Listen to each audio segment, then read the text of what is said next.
ថ្ងៃនៃការបណ្ដុះបណ្ដាលនាងសួរថាតើនាងធ្វើបានល្អជាងនេះទេហើយព្រះអង្គម្ចាស់មកក្បាលអនុម័តដោយលើកឡើងនាងនឹងបន្តទៅមួយការខ្លែងធ្វើបណ្ដុះបណ្ដាលបន្ទាប់ Nightingale គឺគ្មានតម្រុយអំពីអ្វីដែលជាបន្ទាប់ដូច្នេះវីរបុរសរបស់យើងពន្យល់ថាការព្យួរនៅលើគោលដៅគឺជាថ្មនៃការវិនិច្ឆ័យដ៏ទេវភាពនាងត្រូវការយកពួកគេចុះក្នុងរយៈពេលខ្លីបំផុតពេលវេលាដែលអាចធ្វើទៅបានខណៈពេលដែលនាងត្រូវបានលាតត្រដាងជាមួយពួកគេផលប៉ះពាល់បន្ទាប់ពីយល់ពីភារកិច្ចរបស់នាងរៀបចំខ្លួននាងមុនពេលនាងចូលមុជទឹកព្រះអង្គម្ចាស់បញ្ឈប់នាងហើយប្រាប់នាងដើម្បីទាញគន្លឹះដោយបន្ថែមស្នាមញញឹមចងចាំស្រែកឡើងថាវាជាពេលថ្ងៃត្រង់នាងងាកមកសួរថាតើវាជាការណែនាំឬការបញ្ជាទិញយ៉ាងណាក៏ដោយនាងត្រៀមខ្លួនហើយអនុស្សាវរីយ៍នៃវីរភាពអតីតកាលលេចចិត្តនាងនៅពេលណាវេននេះបានប្រាប់នាងថានាងរួចទៅហើយនៅខាងព្រះអង្គម្ចាស់ជាមួយនឹងដង្ហើមជ្រៅនាងចាប់ផ្ដើមធ្វើកោតកម្មថ្មដ៏ទេវភាពទាំងនោះការវិនិច្ឆ័យការវាយគ្នាជាមួយនឹងភាពជាក់លាក់ការរំលឹកខ្លួននាងផ្ទាល់ថានាងខែរបស់គាត់នឹងឆន្ទៈតែងតែឈរក្បែរគាត់ចំហៀងទីបំផុតថ្ងៃដ៏ធំមកដល់ហើយទីក្រុងទាំងមូលមកជុំគ្នាមើលការលេងដែលពួកគេហ្វឹកហាត់ផ្នែកដ៏ល្អបំផុត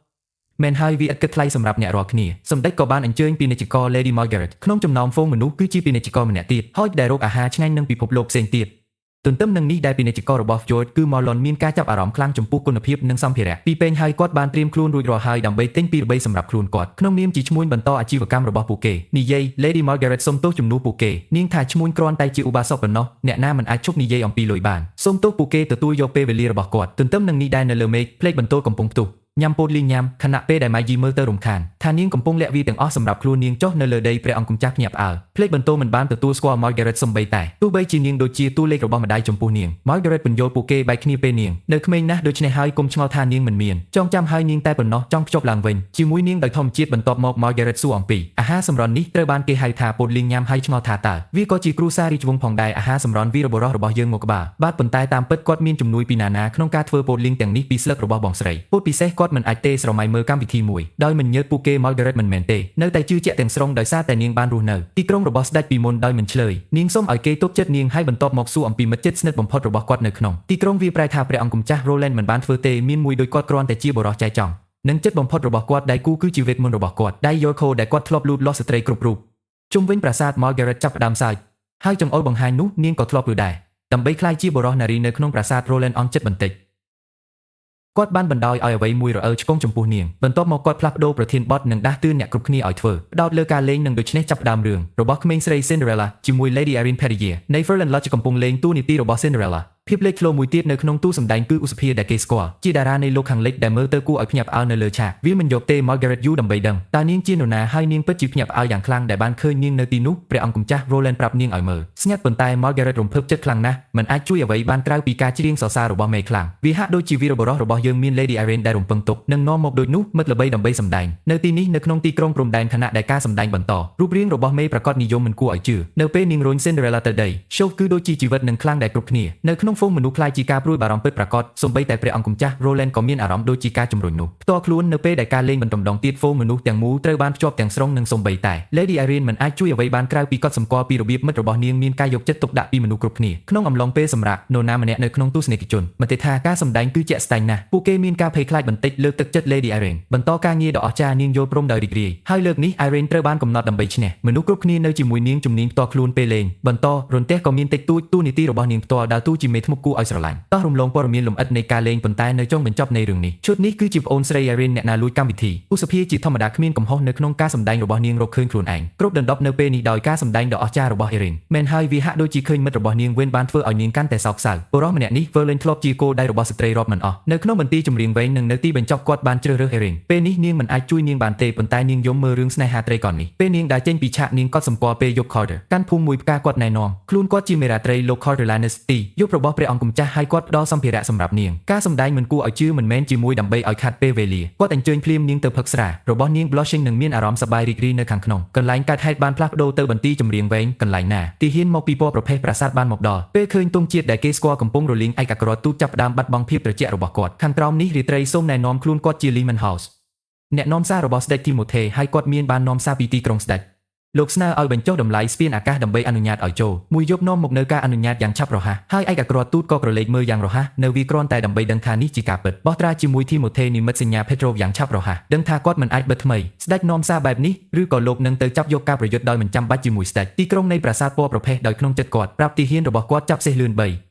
និងបង្កើតសញ្ញាសម្រាប់ទីក្រុងព្រំដែននិងដឹកជញ្ជូនសារទៅកាន់ Roland Taniwick របស់ Timothy គឺនៅមាត់ទ្វារស្រមៃមើលថាតើពួកគេមានអ្វីមួយដូចជា Skype ដើម្បីទំនាក់ទំនងវានឹងជាការមើលឃើញយ៉ាងពិតប្រាកដមើលស្តិចទាំងអស់នឹងព្រះអង្គម្ចាស់មានកម្ដៅការហៅសន្និសិទប្រហែលជាពលជាងបន្ទប់ទទួលកាត់ប្រកិច្ច Call of Duty ម្ដងទីហ៊ានលោតចេញ Petro សង្ឃឹមថាព្រះអង្គម្ចាស់ Roland ទទួលបានព័ត៌មានឆាប់នេះជាមួយនឹងសត្រូវក្រុមអ្នកនាំសារលេខតិចជាង50ពួកគេគុំគំរាមកំហែងច្រើន Petro ទាំងអស់អាចធ្វើបានធ្វើឥឡូវនេះគឺអនុញ្ញាតឲ្យពួកគេនៅខាងក្នុងនឹងជីច្រកទ្វារទៀបជាងយប់នោះខាងក្រោមបញ្ចេញនៅអំពើអាក្រក់ធម្មពលឲ្យខ្ញុំប្រកាសណាស់រឿងអាស្រូវនោះចិត្តខ្លាយជាការពិតហើយទន្ទឹមនឹងនេះត្រឡប់មកក្រុងព្រំដែនវិញហើយហាក់ដូចជាព្រះអង្គម្ចាស់ Roland ទីបំផុតបាននាំយកមកអាងូទឹកដំបងចូលទៅក្នុងពិភពលោកនេះមនុស្សគ្រប់គ្នាទម្លាក់គ្រាប់បែកលើគាត់ជាមួយនឹងសំណួរឲ្យគាត់អត់ធ្មត់ពន្យល់គ្រប់យ៉ាងពេលណាម៉ាស៊ីនត្រូវបានប្រែក្លាយទឹកហូរចេញដោយទុកឲ្យមនុស្សគ្រប់គ្នាភ្ញាក់ផ្អើលនឹងចង់ដឹងចង់ឃើញពួកគេចង់ដឹងចង់ឃើញថាតើពួកគេអាចផឹកវាឲ្យមកពីណាមកព្រះអង្គម្ចាស់ Roland ពន្យល់វាមិនមានសុវត្ថិភាពក្នុងការផឹកដោយផ្ទាល់ដោយមិនឆ្អិនដំបងបន្ទាប់មកអញពន្យល់លម្អិតលើគោលការណ៍ Xephon បង្ហាញពីរបៀបដែលពួកគេអាចផ្ទេរទឹកដោយប្រើវិធីសាស្ត្រមូលដ្ឋាននេះពួកគេបានដាក់ទីតាំងធុងទឹកនេះនៅកម្ពស់ខ្ពស់ជាងនេះធានាថាវាទៅដល់មនុស្សគ្រប់គ្នាផ្ទះប្រកបដោយប្រសិទ្ធភាពដោយដែលព្រះអង្គម្ចាស់ Roland ទទួលបានចាប់បានការបង្រៀនមនុស្សគ្រប់គ្នាដែលចូលចិត្តនឹងក្រៅមិនដូច្នេះទេ Lady ទំនើបគ្រាន់តែមិនអាចទប់ទល់នឹងការគូសលើម៉ាស៊ីនដើម្បីមើលអ្វីដែលនឹងកើតឡើងដោយដែលអ្នកអាចស្រមៃបានទឹកចាប់ផ្ដើមហូរចេញដោយភ្លៀងពីបំពង់ដែកខាងលើព្រះអង្គម្ចាស់ Roland ប្រញាប់ប្រញាល់ចូលទៅថ្វាយសង្ខេបអំពីរបៀបដែលក្បាលផ្កាឈូកដំណើរការទន្ទឹមនឹងនេះបងស្រី Lily លោតចូលបន្តិច Nayses សួរថាតើព្រះអង្គម្ចាស់បានចំណាយអស់ទាំងខ្លួនសប្តាហ៍នៅប្រាសាទធ្វើឲ្យការងូតទឹករបស់គាត់កាន់តែមានផាសុកភាពនាងមិនខ្មាស់អៀនក្នុងការចង្អុលបង្ហាញទេពួកអភិជនស្រឡាញ់ការសម្រាលទុករបស់ពួកគេយ៉ាងណាហើយលោកហាក់ដូចជាមិនខុសគ្នាទេរមូររបស់ Lady បានបិទលើចុះដោយញាប់ញ័រប៉ុន្តែព្រះអង្គម្ចាស់ Roland រក្សាភាពត្រជាក់ដោយពន្យល់ថាការលួងលោមដែលដេញតាមជំរុញឲ្យមានការរីកចម្រើនរបស់មនុស្សហើយគាត់មិនមែនជាមនុស្សចម្លែកចំពោះរឿងនោះទេទោះបីជាគាត់ធម្មតាក៏ដោយការឆ្លើយតបឆ្លាតវៃនៅឡើយ Lily គ្រាន់តែញឹមហើយបែរក្បាលចេញក្រោយមកនៅពេលដែលព្រះអង្គម្ចាស់នៅម្នាក់ឯង Ladies រំកើបដូរដោយទៅសុំទោសសម្រាប់ Lily អានីសងប៉ុន្តែកូនប្រុសរបស់យើងគ្រាន់តែគ្រវីក្បាលដោយនិយាយថាវាមិនមែនជារឿងធំទេមែនហើយដោយសារយើងមិនមានពីច្រើនអំពីបងស្រី Lily រហូតមកដល់ពេលនេះ Ladies រមូសម្រាប់ចិត្តបង្ហាញពីរបៀបដែលនាងធ្លាប់ជាបោកប្រាស់ជាច្រើនដងឥឡូវនេះពិបាកទុកចិត្តអ្នកដទៃណាស់រមូរបស់ Lady ចាប់ផ្ដើមប្រាប់យើងពីរបៀបនាងបានហិតក្លិនបងស្រី Lily ដោយប្រើនាងសមត្ថភាពចាប់ធម្មពលវេទមន្តត្រូវហើយនៅក្នុងជំរកមួយក្នុងទីក្រុង Redwater ជាទូទៅនៅក្នុងអតីតកាល Ladies រមូនឹងឆ្លងកាត់ទីក្រុងដែលធ្វើពុតជាភរិយារបស់អភិជនចាប់អារម្មណ៍ក្នុងការទទួលយកកុមារគ្រប់ពេលវេលាសង្កេតដោយប្រុងប្រយ័ត្នដើម្បីស្វែងរកបងប្អូនស្រីដែលភ្ញាក់ឡើងដូចជា Lily ទោះយ៉ាងណាក៏ដោយនៅពេលដែលនាងព្យាយាមចិញ្ចឹម Lily នាងត្រូវបានម្ចាស់ជំរកបដិសេធដែលបានទូចលើរងចាំរហូតដល់កុមារឈានដល់ភាពពេញវ័យពីមុនពួកគេអាចត្រូវបានអនុម័តការបដិសេធនេះបានលើកឡើងទង់ក្រហមជំរុញ Nightingale ដើម្បីជីកចូលហិរញ្ញវត្ថុរបស់មណ្ឌលកុមារកំព្រាប្រែថាកន្លងមកទសវត្សរ៍មេធ្មប់3ត្រូវបានប្រគល់ទៅឲ្យព្រះវិហាររូបរាងល្អពួកគេបានងឿងឆ្ងល់ហើយលក់ទៅឲ្យពួកអភិជនអ្នកផ្សេងទៀតត្រូវបានទុកឲ្យស្លាប់នៅក្នុងព្រៃនៅពីក្រោយជំរកនៅពេលដែលពួកគេដុតម្ចាស់ជំរកវាប្រែគាត់មិនរត់ទេទីជំរកសម្រាប់សាច់ប្រាក់គាត់មានការរំភើបចិត្តឈឺពីការគ្រប់គ្រងនិងសំបីតែសម្រាប់ក្មេងស្រីនោះហើយជាពេលដែលមេដឹកនាំរបស់ពួកគេខារ៉ាយ៉ូខឹងសម្បារោគយុទ្ធធម៌នៅក្នុងដៃរបស់នាងផ្ទាល់ហើយសម្រាប់បុរសនោះនៅពេលដែលពួកគេព្យាយាមអញ្ជើញក្មេងស្រីចូលទៅក្នុងសមាគមភាគច្រើននៃពួកគេបានក្រឡេកមើលសមាគមសមាជិកជាមួយនឹងការស្អប់វាដូចជាប្រសិនបើពួកគេមានអារម្មណ៍ថាត្រូវបានប្លន់ពីឱកាសដែលត្រូវបានអនុម័តដោយពួកអភិជន Lily ក៏មិនខុសគ្នាដែររហូតដល់ខារ៉ាបង្ហាញសាកសពរបស់ពួកគេមិត្តភ័ក្តិដែលត្រូវបានគេសន្មតថាត្រូវបានអនុម័តឥឡូវនេះស្លាប់នៅក្នុងព្រៃនៅពីក្រោយជំរកគេហទំព័រនេះមានច្រើនលើសលប់ដែល Lily ក្អួតនិងហៀចេញក្នុងដៃរបស់ Wendy នៅពេលនាងភ្ញាក់ឡើងនាងហាក់ដូចជាស្ពឹកក្នុងអារម្មណ៍ដោយទុកតានៅក្រោមការថែរក្សារបស់ Wendy Lily បានជាសេះស្បើយបន្តិចម្ដងប៉ុន្តែបទពិសោធន៍របស់នាងទុកឲ្យនាងអង្គុយយ៉ាងជ្រៅការអាក់អន់ចិត្តចំពោះអភិជនដែលអាចពន្យល់នាងពេលខ្លះខូចខើអាកប្បកិរិយាចំពោះយើងវីរបុរសព្រះអង្គម្ចាស់ចាប់ផ្ដើមអាណិត Lily ដោយដឹងថានាងនៅតែគ្រប់គ្រងញឹមទោះបីជាអ្វីគ្រប់យ៉ាងក៏ដោយនាងបានឆ្លងកាត់បន្ទាប់មក Lady Scroll បង្ហាញសំណួរថាហើយវីរបុរសរបស់យើងផ្ដល់ឲ្យនាងនៅដំណើរទៅមុខដើម្បីសួរត្រូវហើយបងស្រីរមូលហៅទៅ Nightingale ដែលភ្លាមលេចឡើងពីស្រមោលមកដល់ពេលនេះ Roland មិនដឹងពីរឿងអ្វីឡើយអ្វីដែលស្ត្រីទាំងនេះពិតជាក្រងទីបំផុត Lady Scroll សួរព្រះអង្គម្ចាស់ជាសំណួរដ៏ចម្លែកមួយនោះគឺតាំងពីគាត់មកក្រុងរៀបការជាមួយមេធ្មប់តើគាត់ដឹងទេ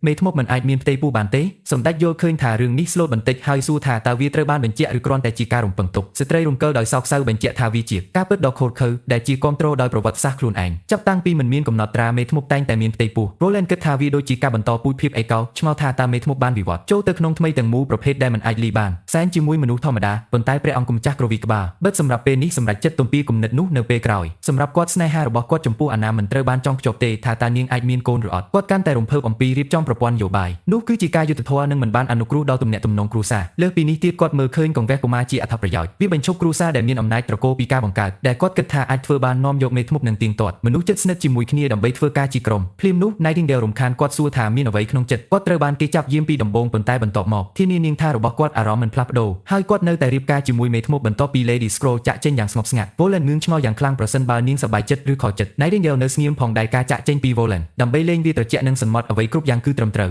ស្រាប់តែមាននរណាម្នាក់គូសទ្វារបើក Night Call ផ្ទុះឡើងរីកាព័ត៌មានបន្ទាន់បន្ទីឡុងសុងត្រូវបានគេយកដឹកនាំដោយក្រុមមកពី King City នឹងមក Petrov ត្រូវបានចាប់ដាក់គុកសម្ដេចត្រូវបានជន់ដោយព័ត៌មានជាពិសេសនៅពេលដែល Call បន្ថែមថាមានតែ50នាក់ប៉ុណ្ណោះ Knights ដែលបានគ្រប់គ្រងដើម្បីដណ្ដើមយកបន្ទីទាំងមូលឈុតបន្ទាប់នាំយើងទៅវិហារនៃបន្ទីឡុងសុងហើយវាជាចំនួនសរុបការបង្ហូរឈាមរបស់ទាហានបូជាចារនៃព្រះវិហារគឺភ្ញាក់ផ្អើលពេលឃើញសត្រូវទាំងនេះ Knights ទំនងជាស្ថិតនៅក្រោមឥទ្ធិពលនៃថ្នាំគ្រាប់ដូចគ្នា Knightley មិនបញ្ជាក់ថាវាជាការអរគុណទៅព្រះវិហារដើម្បីជួយពួកគេចាប់យកឡុងសុងទាំងមូលគាត់លើកដាវរបស់គាត់និងមុនពេលធ្វើកោតកម្មចុះលោកបូជាចារប្រកាសថាជាមួយនឹងល្បឿននេះ State Timothy នឹងឆាប់បង្រួមប្រាសាទប្រភេទជាមួយនោះគាត់បានកាត់បរោះនោះអ្នកជីសេះម្នាក់ទៀតលេចឡើងនឹងជូនដំណឹងដល់លោក Lehman ដែលពួកគេបានរកឃើញបន្ថែមទៀតថ្នាំគ្រាប់នៅក្នុងបន្ទប់ក្រោមដី4ប្រអប់សរុបយ៉ាងហោចណាស់ពី 3000 គ្រាប់លោក Lehman រំភើបចិត្តចំពោះយីនេះហើយលើកឡើងប្រហែល 1000 ទាហាននឹងមកដល់ទីនេះឆាប់នេះជាមួយនឹងថ្នាំគ្រាប់ជាច្រើននេះពួកគេនឹងកាន់តែច្រើនគ្រប់គ្រាន់មុនពេលចូលសមរភូមិប្រឆាំងនឹងទីក្រុងព្រំដែនគាត់ត្រូវបានបូមដើម្បីមើលទាំងអស់មុខព្រះអង្គម្ចាស់របស់យើងនៅពេលគាត់លុបគាត់ចេញទាំងស្រុងត្រឡប់មកទីក្រុងព្រំដែនព្រះអង្គម្ចាស់ Roland រងចាំដោយក្តីបារម្ភចំពោះអ្នកស៊ើបការរបស់គាត់ដែលត្រូវបានបញ្ជូនទៅវិតម្លៃ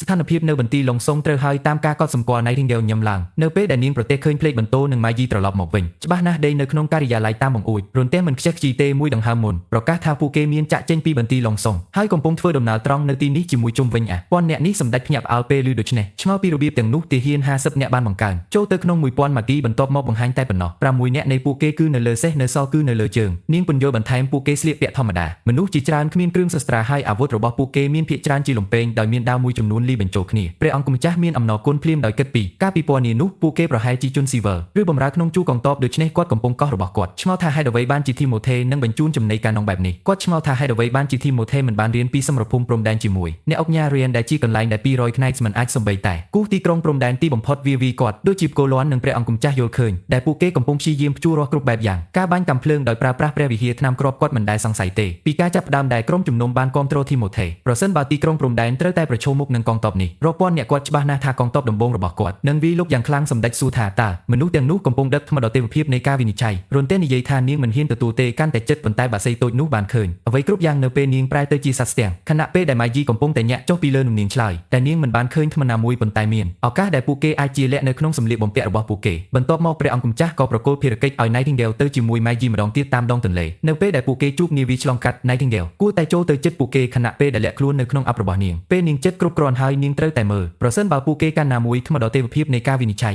Nightingale ទើបតែឡើងតាមបង្អួចពួកគេបានហោះចេញព្រះអង្គម្ចាស់ជាប់គាំងជេរខ្លួនឯងថាមិនបានយកចិត្តទុកដាក់គ្រប់គ្រាន់ទើបបន្ទីចម្រៀងវែងនឹងធ្វើឲ្យមានចលនាល្ងងខ្លៅយកទីហ៊ានទាំងអស់ទៅទីក្រុងព្រំដែនដោយចាក់ចេញឯកអគ្គរដ្ឋទូតក្រីក្រ Petrov គ្មានការការពារប៉ុន្តែអាណាប្រញាប់ប្រាប់គាត់ឲ្យជួយសង្គ្រោះគាត់ការព្រួយបារម្ភនិងការសោកស្ដាយសម្រាប់ពេលក្រោយដោយសារតែគាត់នៅតែត្រូវស្វែងយល់ពីរបៀបដោះស្រាយជាមួយនឹងការខិតជិតកងទ័ព100ដែលនឹងនៅទីនេះក្នុងរយៈពេល3ថ្ងៃនាងអបគាត់យ៉ាងណែនហើយធានាគាត់ថាពួកគេនឹងមិនចាក់ចេញពីគាត់ទេភីគីមិនថាមានអ្វីកើតឡើងទេមិនយូរប៉ុន្មានយើងឃើញទីក្រុងត្រៀមប្រយុទ្ធនឹង Nightingale បានត្រឡប់មកវិញព្រះអង្គម្ចាស់សួរថាតើនាងបានរកឃើញឬអត់អ្វីក៏ដោយហើយនាងរីកាត្រឡប់មកវិញថាមានតែមួយចំនួនប៉ុណ្ណោះក្នុងចំណោមនោះថ្មវិនិច្ឆ័យដល់ទេវភាពភ្លេចបន្ទោសួរអំពីរុនទាំងនោះជីកហើយព្រះអង្គម្ចាស់ពន្យល់ថាពួកវាសម្រាប់លេនឋាននារីទាំងពីរមើលទៅឆ្ងល់ដូច្នេះគាត់បញ្ជាក់ជញ្ជាំងនឹងព័ទ្ធជុំវិញរុនទាំងនេះចាក់ចេញពីបង្អួចតូចមួយសម្រាប់ទាហានបាញ់គ្រាប់កាំភ្លើងខណៈពេលដែលមានសុវត្ថិភាពខាងក្នុងគាត់ចង់ការពារទាហានរបស់គាត់ពីពួកគេឈួតលេបថ្នាំមនុស្សបាញ់លំពេងហើយមានតែលេនឋានប៉ុណ្ណោះដែលអាចផ្ដល់ជូនការការពារដ៏ល្អឥតខ្ចោះប្រឆាំងនឹងពួកគេគាត់ក៏បានរៀបចំផងដែរ20ក្រុមការដោះស្រាយគ្នាកាំភ្លើងធំមួយដើមដែលជាកាំភ្លើងវាលទម្ងន់12ផោនជាមួយនឹងជួរលើសពី1.000 ម៉ែត្រក្មេងស្រីពិតជារំភើបចិត្តឬដូច្នេះព្រោះកាំភ្លើងទាំងនេះត្រូវហើយជាក់ស្ដែងមិនអាចយកឈ្នះបានសម្ដេចណែនាំក្រុមកាយរដ្ឋត្រឡប់មកវិញចាប់ខំតាំងពីពេលនោះមកពួកគេត្រូវតែស្រេកឃ្លានបន្ទាប់ពីការធ្វើដំណើររបស់ពួកគេទន្ទឹមនឹងនេះ Nightingale ប្រាប់អាណានៅចិត្តព្រះអង្គម្ចាស់ Roland ក្នុងអំឡុងពេលប្រយុទ្ធដោយសារតែនាងមានលក្ខណៈពិសេសបេសកកម្មដើម្បីដោះស្រាយទៅដែលអាណាយល់ស្របនឹងប្រាប់មិត្តភ័ក្តិរបស់នាងត្រូវចាក់ចេញពីនេះដល់នាងនៅក្នុងឈុតបន្ទាប់យើងឃើញទាហានដើរក្បួនចុះក្រោមដឹកនាំដោយមនុស្សគ្មានមេត្តា Knight Lehman ជំរុញគណបករបស់គាត់ប្រញាប់ឡើងលោកគាត់សម្គាល់ថាប្រសិនបើនេះជាទីក្រុងរបស់ស្ដេច Knights ក្បាលរបស់ Roland នឹងត្រូវបានត្រឡប់មកវិញរួចហើយដល់ស្ដេច Timothy មិត្តរបស់គាត់ណែនាំគាត់ឲ្យត្រជាក់ចំណាំថាដោយគ្មានថ្នាំទាំងនេះមនុស្សនៅតែជាមនុស្សល្ងងដែលមិនបានទទួលការបណ្ដុះបណ្ដាលលោកបន្ថែមថាជាទាហានហ្វឹកហាត់តាំងពីក្មេងថាមកមានអារម្មណ៍ដូចពួកគេបានធ្វើមិនត្រឹមត្រូវទាំងអស់ឆ្នាំនៃការងារលំបាកទាំងនោះសូម្បីតែកសិករដែលគ្មានអាវុធអាចប្រយុទ្ធបន្ទាប់ពីទទួលយកពួកគេ Lehman រាប់ដោយរំលឹកមិត្តរបស់គាត់អ្នកដែលលេបថ្នាំរងទុក្ខយ៉ាងខ្លាំងម្ដងផលប៉ះពាល់របស់ពួកគេបាត់បង់ទន្ទឹមនឹងនេះយើងក៏ឃើញដែរ Nightingale រក្សាភ្នែកមើលលើមនុស្សទាំងនេះនឹងមិនយូរប៉ុន្មានពួកគេ គេបានបុករវាងនឹងអ្នកជីសេះប្រកាសទៅកាន់ប្រធានក្រុមរបស់គាត់ដែលពួកគេបានប្រទះឃើញកងទ័ពនៃទីក្រុងព្រំដែនលីមែនសម្ដែងការភ្ញាក់ផ្អើលដោយគាត់សម្គាល់ថាគាត់មិនដែលរំពឹងទុកទេឯកអគ្គរដ្ឋទូត Petro ជូនដំណឹងដល់ Roland ឲ្យបានលឿនគាត់បង្ហាញថាគាត់បានឮពាក្យចាំអារ៉ាមអំពីទីក្រុងព្រំដែនដោយប្រើអាវុធរយៈចម្ងាយឆ្ងាយនៅក្នុងការប្រយុទ្ធរបស់ពួកគេជាមួយ Ukraine ពេលអាវុធទាំងនោះបាញ់មកក៏មានពន្លឺភ្លឺឡើង flash និងការផ្ទុះដ៏ធំមួយគាត់ប្រកាសណាស់របស់របរកងធំទាំងនោះគាត់ឃើញអាវុធទាំងនោះប៉ុន្តែពួកគេមើលទៅផ្លូវធំជាងអ្វីដែលគាត់បានឬមិត្តភ័ក្តិរបស់គាត់នៅក្បែរគាត់គ្រាន់តែនិយាយថាពួកគេមានការប្រញាប់ដើម្បីគេចពីថេរការបាញ់មិត្តរបស់គាត់មកក្បាលនិយាយថាពួកគេទទួលបាន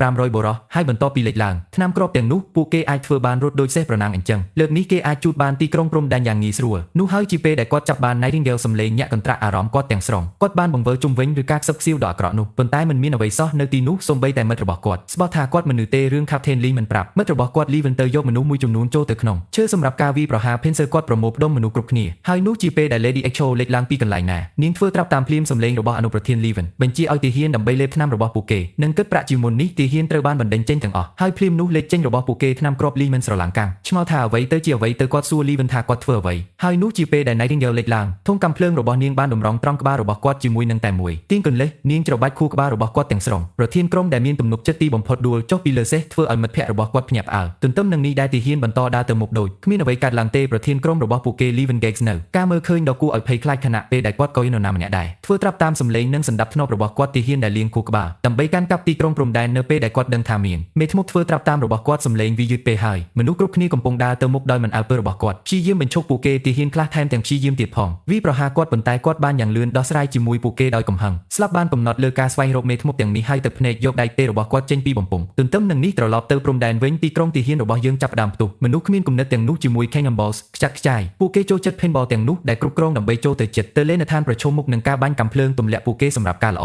ទាហានរបស់យើងគឺគួរឲ្យខ្លាចក្នុងការមើលទាំងនេះមនុស្សអាក្រក់ដែលកំពុងរត់លឿនសម្បីតែបន្ទាប់ពីបាត់បង់អវយវៈក៏ដោយទីបំផុតប្រធានក្រុម Brian យល់ពីមូលហេតុសម្ដេចបានព្រមានពួកគេថាមនុស្សទាំងនេះគឺដូចជាសត្វអារក្សជាមនុស្សទាហានលាតត្រដាងថាគុំមនុស្សដែលគ្មានគំនិតកំពុងបិទទ្វារ Brian បញ្ជាមនុស្សគ្រប់គ្នាគោលដៅនឹងចាប់ផ្ដើមបាញ់នៅពេលដែលពួកគេធ្វើគ្រាប់ស្វែងរកសញ្ញារបស់ពួកគេនៅលើគោលដៅនឹងទាហានបន្តបាញ់ដោយមិនឈប់ឈរដោយមិនញើសប្រធានក្រុមពុកមាត់ស្ដាងផ្ទុកកាំភ្លើងរបស់គាត់ឡើងវិញរំពេចនោះឃើញថាគ្មានសត្វខ្នែកឡើងលើលេនឋានគាត់មានគោលបំណងរីករាយនឹងបាញ់សត្វចម្លែកត្រង់ក្បាលភ្លាមនោះទាហានម្នាក់បានចាក់ចេញសម្លឹងមើលទៅខាងក្រៅប៉ុន្តែប្រធានក្រុមស្រែកដាក់គាត់ឲ្យចុះក្រោមលឿនព្រោះគ្មានគំនិតមនុស្សកំពុងបោះលំពេងក្នុងល្បឿនភ្លេចបន្ទោទោះយ៉ាងណាក៏ដោយលំពេងមិនធ្វើអ្វីដូចពួកគេគ្រាន់តែបុកជញ្ជាំងលេនឋាននឹងលោតទៅដីទាហានម្នាក់ថែមទាំងនិយាយកំ ប្លែងថាគាត់ចិត្តបែកខោពេលឃើញលំពេងទាំងនោះប៉ុន្តែពួកគេបានប្រែក្លាយគ្មានប្រយោជន៍ប្រឆាំងនឹងលេនឋានប៉ុន្តែគួរឲ្យស្ដាយការសន្មត់របស់ពួកគេគឺបង្ហាញឲ្យឃើញភ្លាមថាខុសពេលដែលលំពេងរកឃើញសញ្ញារបស់វានៅត្រង់ស្មារបស់ទាហានម្នាក់បណ្ដាលឲ្យគាត់ដួលនៅក្នុងការជិះចាប់ប្រធានក្រុមគឺតក់ស្លុតឲ្យគាត់យ៉ាងលឿនប្រាប់ទាហានរបស់គាត់ឲ្យរក្សាបាញ់ដូចដែលគាត់នឹងមើលថែគាត់ប្រធានក្រុមចាប់ដៃរបស់បរិសុទ្ធដោយគាត់សួរថាតើគាត់នឹងស្លាប់ទេ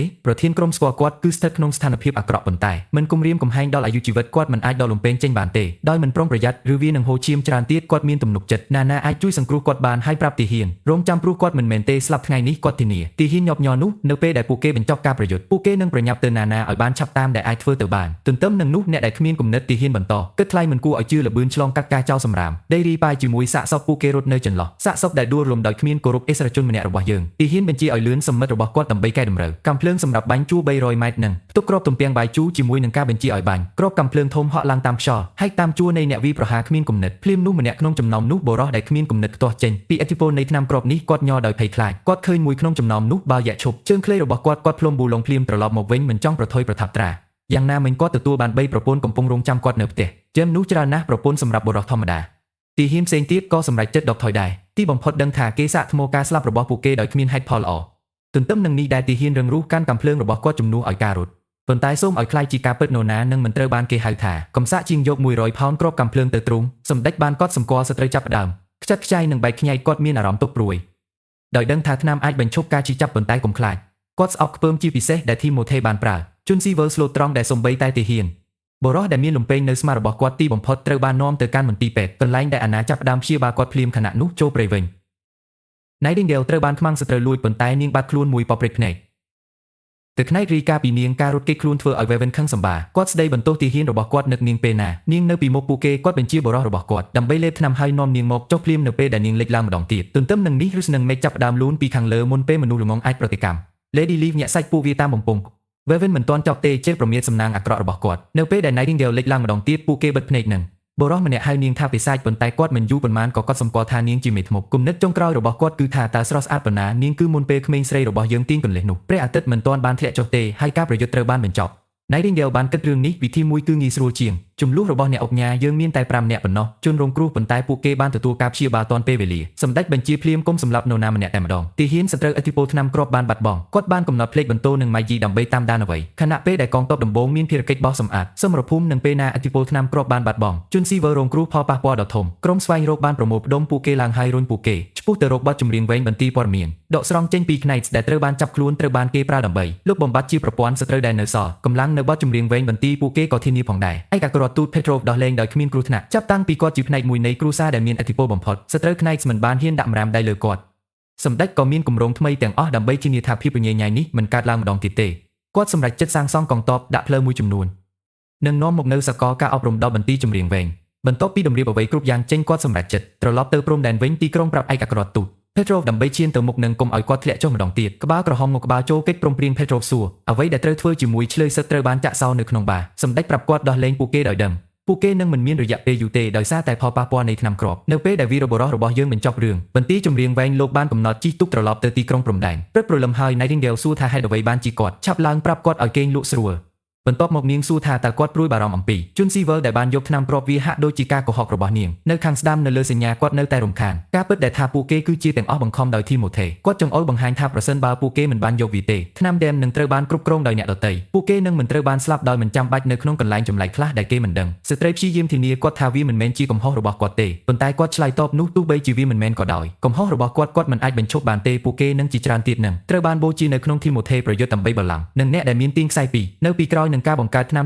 ំនោះនឹងត្រូវចំណាយសម្រាប់ការបង្ហូរឈាមនេះដូចជាផងដែរបន្ទាប់មកនាងសួរថាតើគាត់គ្រោងនឹងទម្លាក់ព្រះវិហារដូច្នេះវាឈប់បង្កបញ្ហានឹងមនុស្សគ្រប់រូបអាចរស់នៅដោយសប្បាយរីករាយរួមគ្នាជាមួយមេធ្មប់គាត់ញឹមហើយនិយាយថានោះជាគម្រោងពិតប្រាកដឈុតបន្ទាប់ត្រូវចំណាយពេលយើងចេញទៅមើលកន្លែងណាទីបំផុតយើងឃើញ Lady Ash បន្ទាប់ពីអវត្តមានយូរប្រដាប់បិទភ្នែករបស់នាងពាក់ដៃគូសួរថាហេតុអ្វីបានជានាងបានតាំងទីលំនៅលើកោះដេកនៅពេលដែលមានកោះធំដូចជាអតិចាន Moon Bay នៅ Fjords មិនបាច់និយាយទេកោះដេកពេលខ្លះលេខទឹកនៅពេលដែលចំណូលឡើងខ្ពស់ Ash រំលឹកគាត់ថាមានមនុស្សមិនច្រើនទេមានចំណាប់អារម្មណ៍ក្នុងការបុកជាមួយមេធ្មប់និងពន្យល់បន្ថែមខណៈពេលដែល Sleeping Island ទីបំផុតនឹងលេខនោះហើយជាមូលហេតុដែលវានៅតែទេទោះបីជាអ្នកទី3ក៏ដោយធំជាងគេនៅ Fjords ប៉ុន្តែបរិះនោះបញ្ជាក់ទំហំនោះមិនមានបញ្ហាថាតើវាមិនអាចរស់នៅបានទេតែនាងរំលឹកគាត់ដោយសារមេធ្មប់អាចកែប្រែធម្មជាតិខ្លួននាងមិនបែកញើសទេពួកគេនឹងធ្វើវាទឹកដីរបស់ខ្លួនឆ្ងាយពីការគៀបសង្កត់នៃព្រះវិហារនាងបន្ទាប់មកសួរបរិះចំណាស់តើពេលណាគាត់ជាលើកចុងក្រោយបានទៅកោះដេកគាត់និយាយថាវានៅជុំវិញមួយខែមុននៅពេលដែលគាត់បាននាំមេធ្មប់មួយក្រុមដើម្បីដាំវាពេញលេងអង្គរគុជនៅទីនោះគាត់ចាំពីរបៀបលេងសើចហើយពួកគេទាំងអស់គ្នាពិតជាអស្ចារ្យណាស់ភ្លាមនោះនាវិកម្នាក់ទៀតកំណត់អ្វីមួយនៅក្បែរនោះជូនដំណឹងដល់ប្រធានក្រុមវាមើលទៅដូចជាផ្ទាំងថ្មធំមួយប៉ុន្តែវាមានទំហំធំប្រធានក្រុមពិបាកធ្វើណាស់ជឿតាំងពីទឹកដីតែមួយគត់ម៉ាស់នៅក្បែរគឺកោះដេកវាមិនសមហេតុផលទេមានផ្ទាំងថ្មនៅទីនេះប៉ុន្តែរបាយការណ៍បានបញ្ជាក់ថាភ្នែកគាត់មិនមែនទេបញ្ឆោតគាត់ខណៈនោះគ្រាន់តែញឹមមកដល់ពេលនេះយើងដឹងហើយតើអ្នកណានៅពីក្រោយរឿងនេះនៅពេលដែលប្រធានក្រុមឃើញវាសម្រាប់ខ្លួនគាត់មានការងឿងឆ្ងល់ជាខ្លាំងកោះដេកបានកើនឡើងខ្ពស់ជាងអេសរំលឹកគាត់នោះហើយជាអ្វីដែលនាងចង់មានន័យអំពីមេធ្មប់តាក់ទិននឹងធម្មជាតិនៅពេលដែលយើងមកដល់កោះនេះដីមេធ្មប់ប្រញាប់ប្រញ័រចេញជាមួយរំភើបជាពិសេសមេធ្មប់ឈ្មោះទឹកឃ្មុំដឹកនាំការចោទប្រកាន់ក្មេងស្រីជាមួយភ្នែកពណ៌បៃតងប្រាប់នាងឲ្យស្រក់ចុះនៅខាងក្រៅមេធ្មប់ទាំងពីរស្រាប់តែកត់សម្គាល់អ្វីមួយនៅពេលដែលពួកគេងាកមកក្មេងស្រីភ្នែកពណ៌បៃតងប្រើនាងយ៉ាងលឿនសមត្ថភាពនិងទទួលស្គាល់ថាពួកគេនៅទីនេះ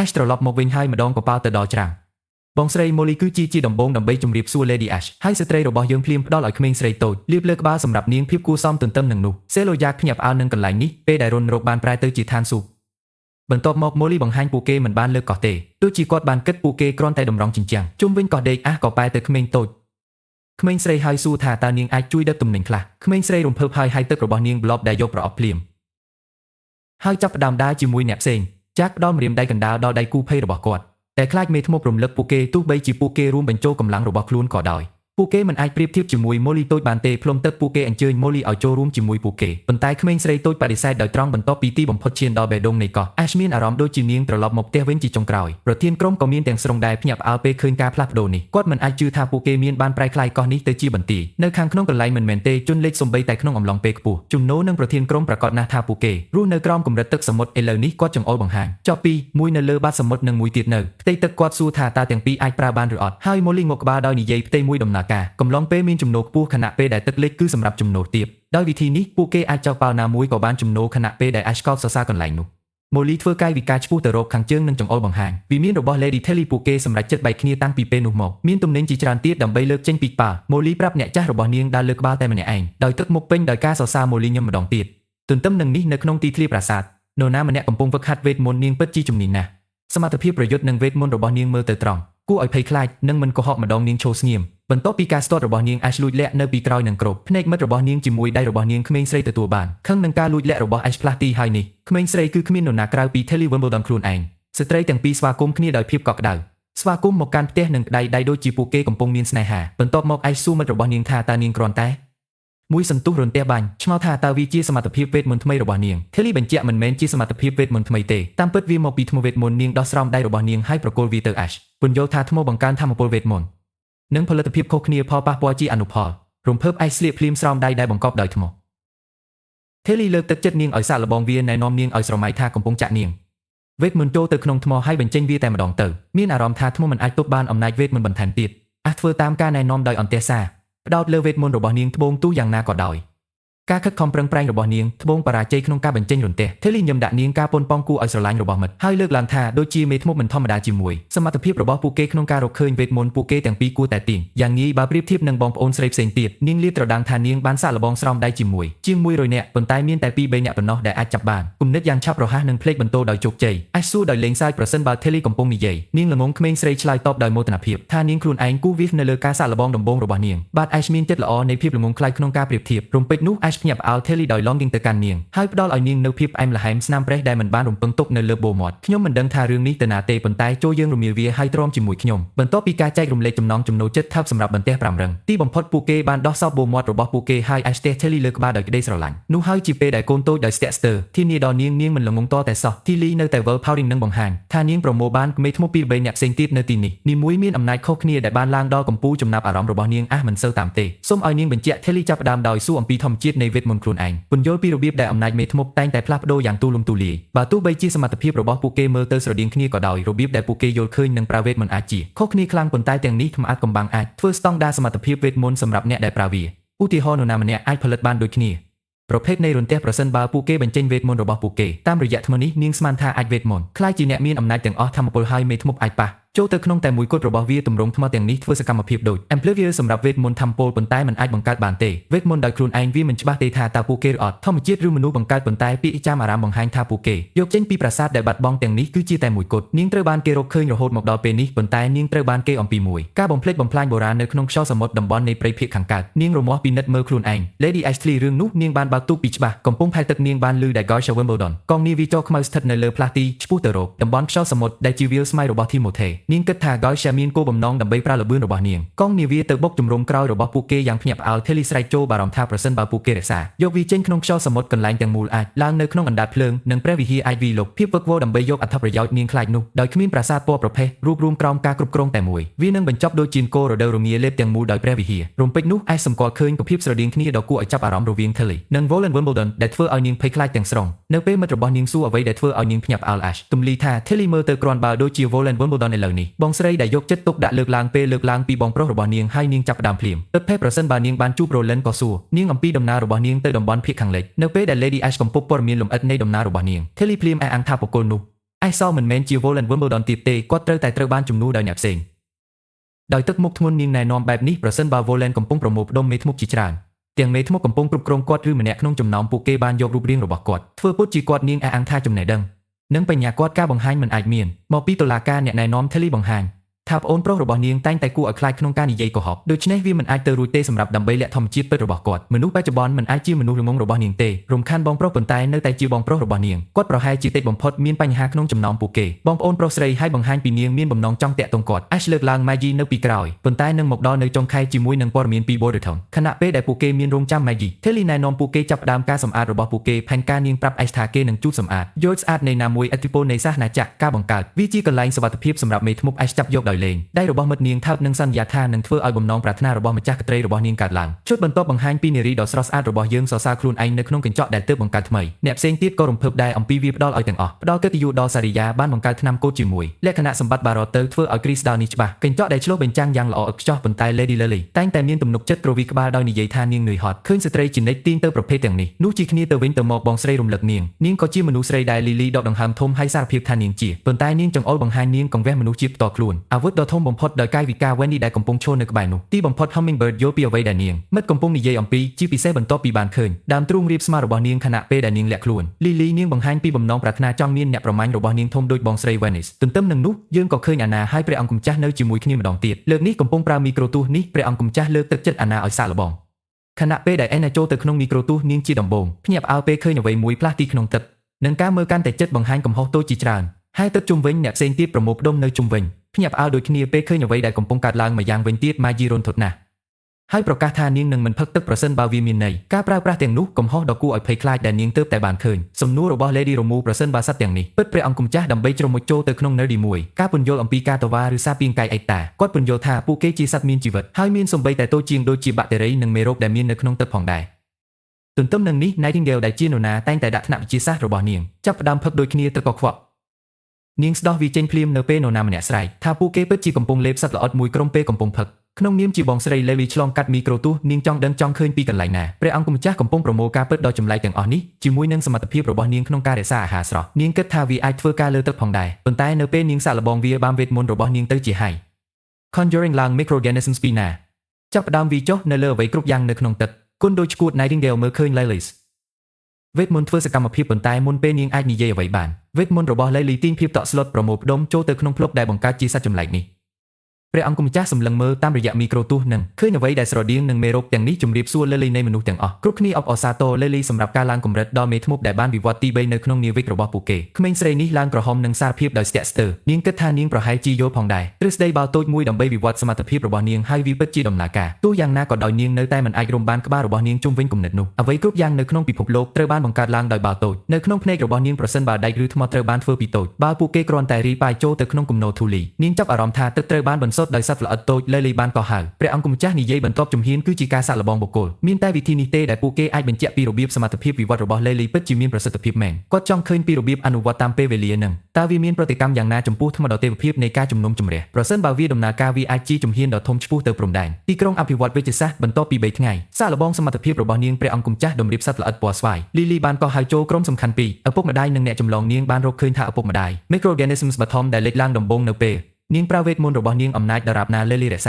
ាពួកគេត្រូវបានបញ្ឆេះដោយមន្តអាគមអាចនៅជុំវិញដោយគ្មានកំណត់ប៉ុន្តែប្រសិនបើនាងវង្វេងបន្ថែមទៀតឆ្ងាយជាង5ម៉ែត្រពួកគេបាត់លើនាងហើយប្រសិនបើពួកគេទទួលបានចាប់បាននៅក្នុងជួរនៃថ្មដទេវភាពនោះនៃរឿងវិនិច្ឆ័យពួកគេខ្ចាត់ខ្ចាយដោយក្រដាសឥឡូវនេះការចម្លងគឺជាពូជខុសគ្នាពួកគេមិនផ្ដល់ភាពច្របូកច្របល់ទេថ្មដទេវភាពនៃការជំនុំជម្រះពួកគេដូចជាពួកឧទាមនៃពិភពមីក្រូពួកគេមានប៊ីតនិងបំណែកនៃឪពុកម្ដាយលក្ខណៈនឹងចូលចិត្តជ្រើសរើសការប្រយុទ្ធជាមួយ Microorganisms អាក្រក់ផ្សេងទៀតដើម្បីរក្សាអាហារមិនឲ្យខូចប៉ុន្តែនេះជាការបត់បែនពួកគេមិនជាប់នៅជុំវិញរយៈពេលយូរដោយសារតែជំនាញ assimilation របស់ពួកគេហាក់ដូចជាជាប់នឹងទំហំរបស់ពួកគេការចម្លងមិនអាចចម្លងបានទេដូចឪពុកម្ដាយធ្វើដែរពួកគេរស់នៅសម្រាប់តែមួយថ្ងៃហើយនឹងទាត់ដាក់ធុងភ្លាមតែម្ដងទឹកត្រូវបានដាំឲ្យពុះព្រះអង្គម្ចាស់ត្រូវបានគេនិយាយលេងសើចសត្វល្អិតអាចញាក់បាននៅលើគ្រប់ប្រភេទនៃមេរោគអាក្រក់និងមេរោគដែលធ្វើឲ្យពួកគេខ្លាចជាហ្គេមពិតឧបករណ៍ផ្លាស់ប្ដូរអនាម័យនិងការគ្រាវបន្ទាប់ពីប្រណិតក្នុងងូតទឹកហើយមានអារម្មណ៍ស្រស់ស្រាយ Lily មិនអាចជួយអ្វីបានឡើយសែកចំអប់ដល់ជំនួយដល់ព្រះអង្គម្ចាស់សម្រាប់ការច្នៃប្រឌិតផ្កាឈូកទោះបីជានាងជាមនុស្សដំបូងគេដែលចង់គាត់ការលួងលោមដ៏ថ្លៃថ្នូររបស់គាត់នៅពេលនោះពេលនាងចេញក្រៅនាងប្រាប់បងស្រីមូនបុកផ្កាឈូកផងដែរប៉ុន្តែក្មេងស្រីនោះបានសង្សឹកដោយវា Lily ជាមួយខ្នើយមួយចោតប្រកាន់នាងនៃការខ្លាយជា turncoat មួយ Lily ងឿងឆ្ងល់នឹងនាង